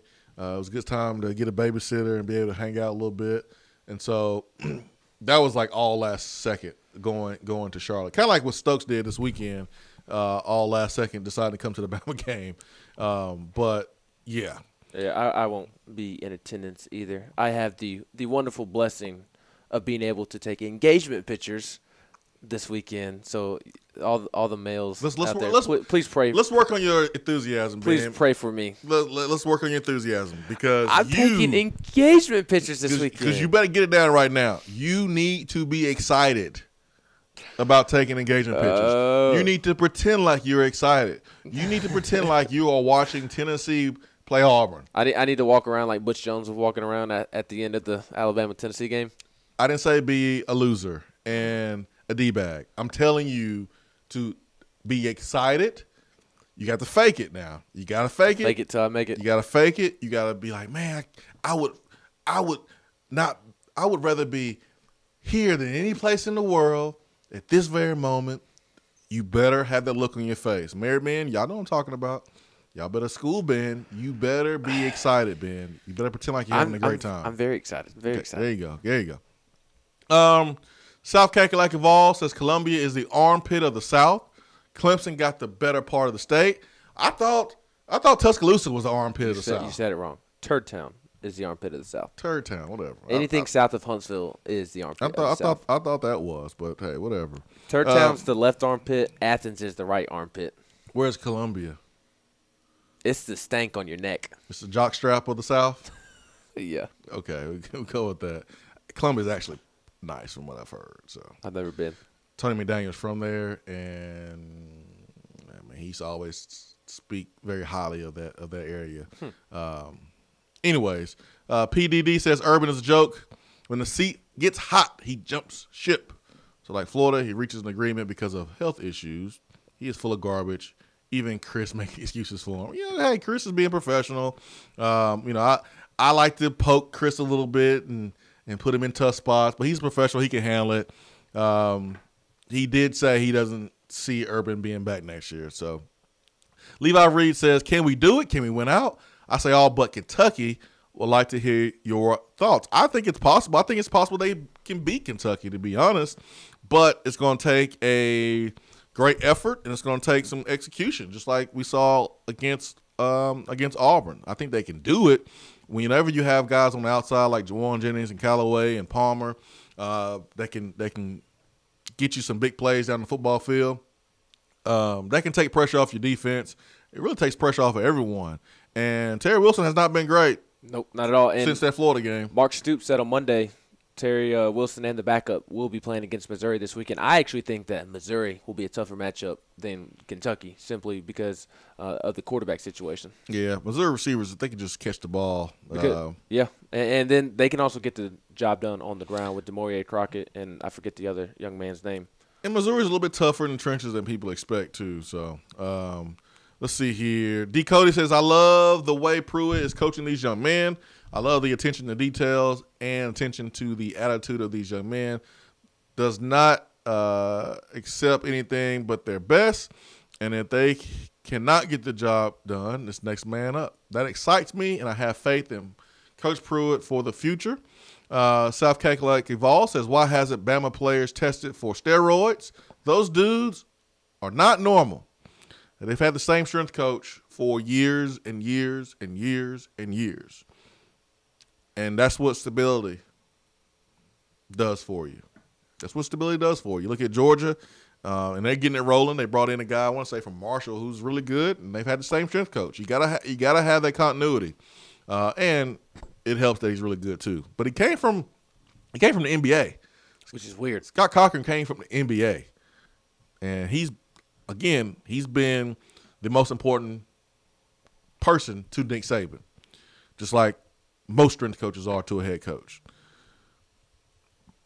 Rocky Top Tech Dude says touchdown. That boy is a dog. He has kicked himself all season over these should have been interceptions. We were talking about Najee Warrior, and today's touchdown turnover was, do we feel like Najee Warrior will get an interception this weekend? And we both said touchdown. When you drop one like that, you're thinking about it during the week. You are making it a point of emphasis. You're getting on jug machines, and I think that work, I think it'll pay off. You're going up against a quarterback that will throw it to you. He will throw it to you. Chris from Dyer says, every time I think about running back to linebacker moves, I think about George Kidd. He was one of the best running backs to ever come out of our area, went to UT, moved to linebacker, had a solid career. Bo says, I'm not sure who this is really, so I'm not going to read it. Sorry, Bo. I don't want to sound like an idiot. Let's see. Ken says, open quarterback competition in the spring, Jason. Are you out on JG too? I'm not out on JG. I just think there's going to be a quarterback competition. That doesn't mean I'm out on JG. I'm in on whoever gives Tennessee the best chance to win, and I said it's been JG for a while. And Chris Lowe said the same thing, that basically Keller had his best day as a Tennessee Volunteer against Alabama. He did. He had a really good day. But you got to understand something. JT Stroud, Pruitt really likes JT Stroud. Likes his arm. Likes him. So there's going to be an open competition in the spring, just like really every other position. So I wouldn't read into that too much there. I'm not out on JG. I understand what's going on because I watch a lot of what's going on, and I talk to people that are involved in what's going on. So I understand folks want to love up on Keller and give him the starting nod, but y'all just have not seen what other folks have seen in practice and in fall camp. So now this is I'm not getting to that whole JG versus Keller. I think it's ridiculous. I think we should be excited that we got two quarterbacks that can get the job that done. can possibly help us win. That's what the story should be about. But we always got to pin people together against each other. Yeah, because that's better for it's better for Twitter. It's better for the radio. No, we got two guys that may get the job done, and that's what Alabama game did for me. I was happy for Keller. I'm not against Keller. I'm happy for him because he had his best days of all. And now that gives me more confidence that we could possibly win if JG goes down. Early in the season, JG was your only chance to win because he was the better quarterback. It wasn't even close. Now it's like, okay, if Keller could do that again, which I don't know, but if Keller could do that again against South Carolina, man, I feel confident. So I'm more celebrating that we have possibly two quarterbacks that get the job done instead of making it about JG versus Keller. I think it's ridiculous. Yeah, pitting them against one another. It's comments like these that I don't understand from No Fly Zone yesterday morning. This is from yesterday morning, but it kind of leaked over. Who gives us a better shot to score a touchdown in the first quarter? How many first quarter touchdowns has Jarrett Guarantano gotten the last 2 years? Last time I checked, though, I think I may be wrong, so he can correct me if I am wrong. But it seems to me like he's throwing shade at Jarrett for the lack of production within the first quarter. But last time I get it, but last time I checked, Jarrett is one piece of an 11-man offense. Correct, but it's fair. He is the quarterback. He's going to get blamed when it's not all his fault. He's going to get praised when it's not, all on him either. I mean, those receivers made some great catches against Auburn too, and he did place the ball in good spots. But that's just a part of it. It's fair. I mean, the offense has not been productive there in the first quarter. They were against Auburn. They did a good job of kind of moving the ball and putting up points. But that's fair.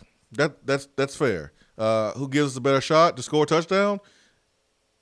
It's JG. That's why he's playing.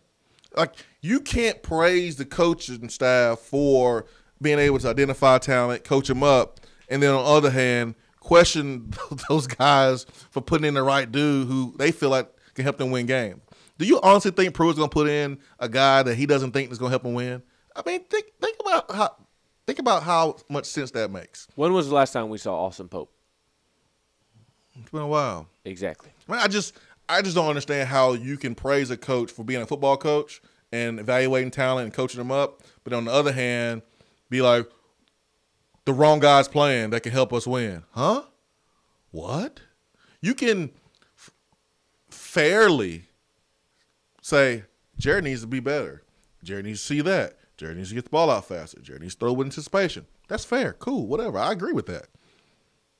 But to question the coach's decision to play the right guy, this coach, I don't get that. I think people are still feeling the burn a little bit from Butch Jones of playing Hurd when Kamara was not playing, or not seeing Tyler Bird in there when maybe he could have helped, or Dobbs not playing in 2014 when he probably should have played a little bit earlier. I think people still think that all coaches are the same. You have a new coach. This is not Butch Jones. He's new. Why would you think that he will play a guy that's not going to help him win? That just doesn't make any sense. So either praise him on him being able to coach and develop and all those things, or not. But you can't do both. I don't know if you can do both. No. I think it's hard. I do as well. I think it's fair to question JG's game at times. I do. I think it's fair. He's not perfect, but he's the best we have. And he has some really great traits that you can build upon, that you can win football games with if the guys around him are doing their jobs. Jared is a redshirt sophomore. He ain't perfect. So no one is trying to make him seem like he's perfect or that he has arrived. He ain't Peyton Manning. And I think that's what we do as Tennessee fans is we put people in Peyton or he's terrible category. No, man, Jared is like in between. He's growing. He's growing. He's getting better. But he still gives Tennessee the best chance to win if healthy. If he's not, then coach will have to make a decision. Trey Smith doesn't seem to be as dominant this year. Is this due to inadequate line play, overshadowing his play, or lack of practice time due to his illness? Just curious, as I've been pulling for him from day one. Well, when you're not out there, you're not physically going through everything that everybody else is doing, you're behind. And when you're behind, I think it's easier for you to get injured. It's easier for you to get these little nicks and bruises that affect you, versus when you're out there from day one and you get those, you're able to kind of bounce back a little bit quicker. I think the illness did have an effect on him, but yeah, he has not been the same player. He's still the best player we have on offense, but he was just so special last year. No, I agree. And Josh Anderson asked a great question on Facebook that maybe we can go a little more in-depth with tomorrow because we're up against it. But with Banks switching to linebacker, what's the impact on recruiting the running back position for the 2019 class and beyond if Banks sticks at linebacker going forward? I think you recruited the same. You still got a chance. You got a really good chance with Eric Gray. Eric Gray had a good visit here. You got Anthony Harris who can play safety for you, or he can play running back for you. So you're still trying to recruit Kavaris Couch. You like him. But the running back, names on the board is not as long as other positions because you are in a good spot. Eric Gray, Anthony Harris maybe, and then you have a nice group, young group already here. So we'll see, man. So you got still recruiting the best players that you possibly can get, regardless of position. For Ben McKee, I'm Jason Swain. Hope Charlie Burris feels better. Tomorrow we are out. Have a great Hour 3 of the Swain Event is brought to you by the Low T Center and LowTCenter.com. Do you know your numbers? Feel like you again. Let us help. Today looks to be sunny with a high of 63 and a low of 43. There is a 30%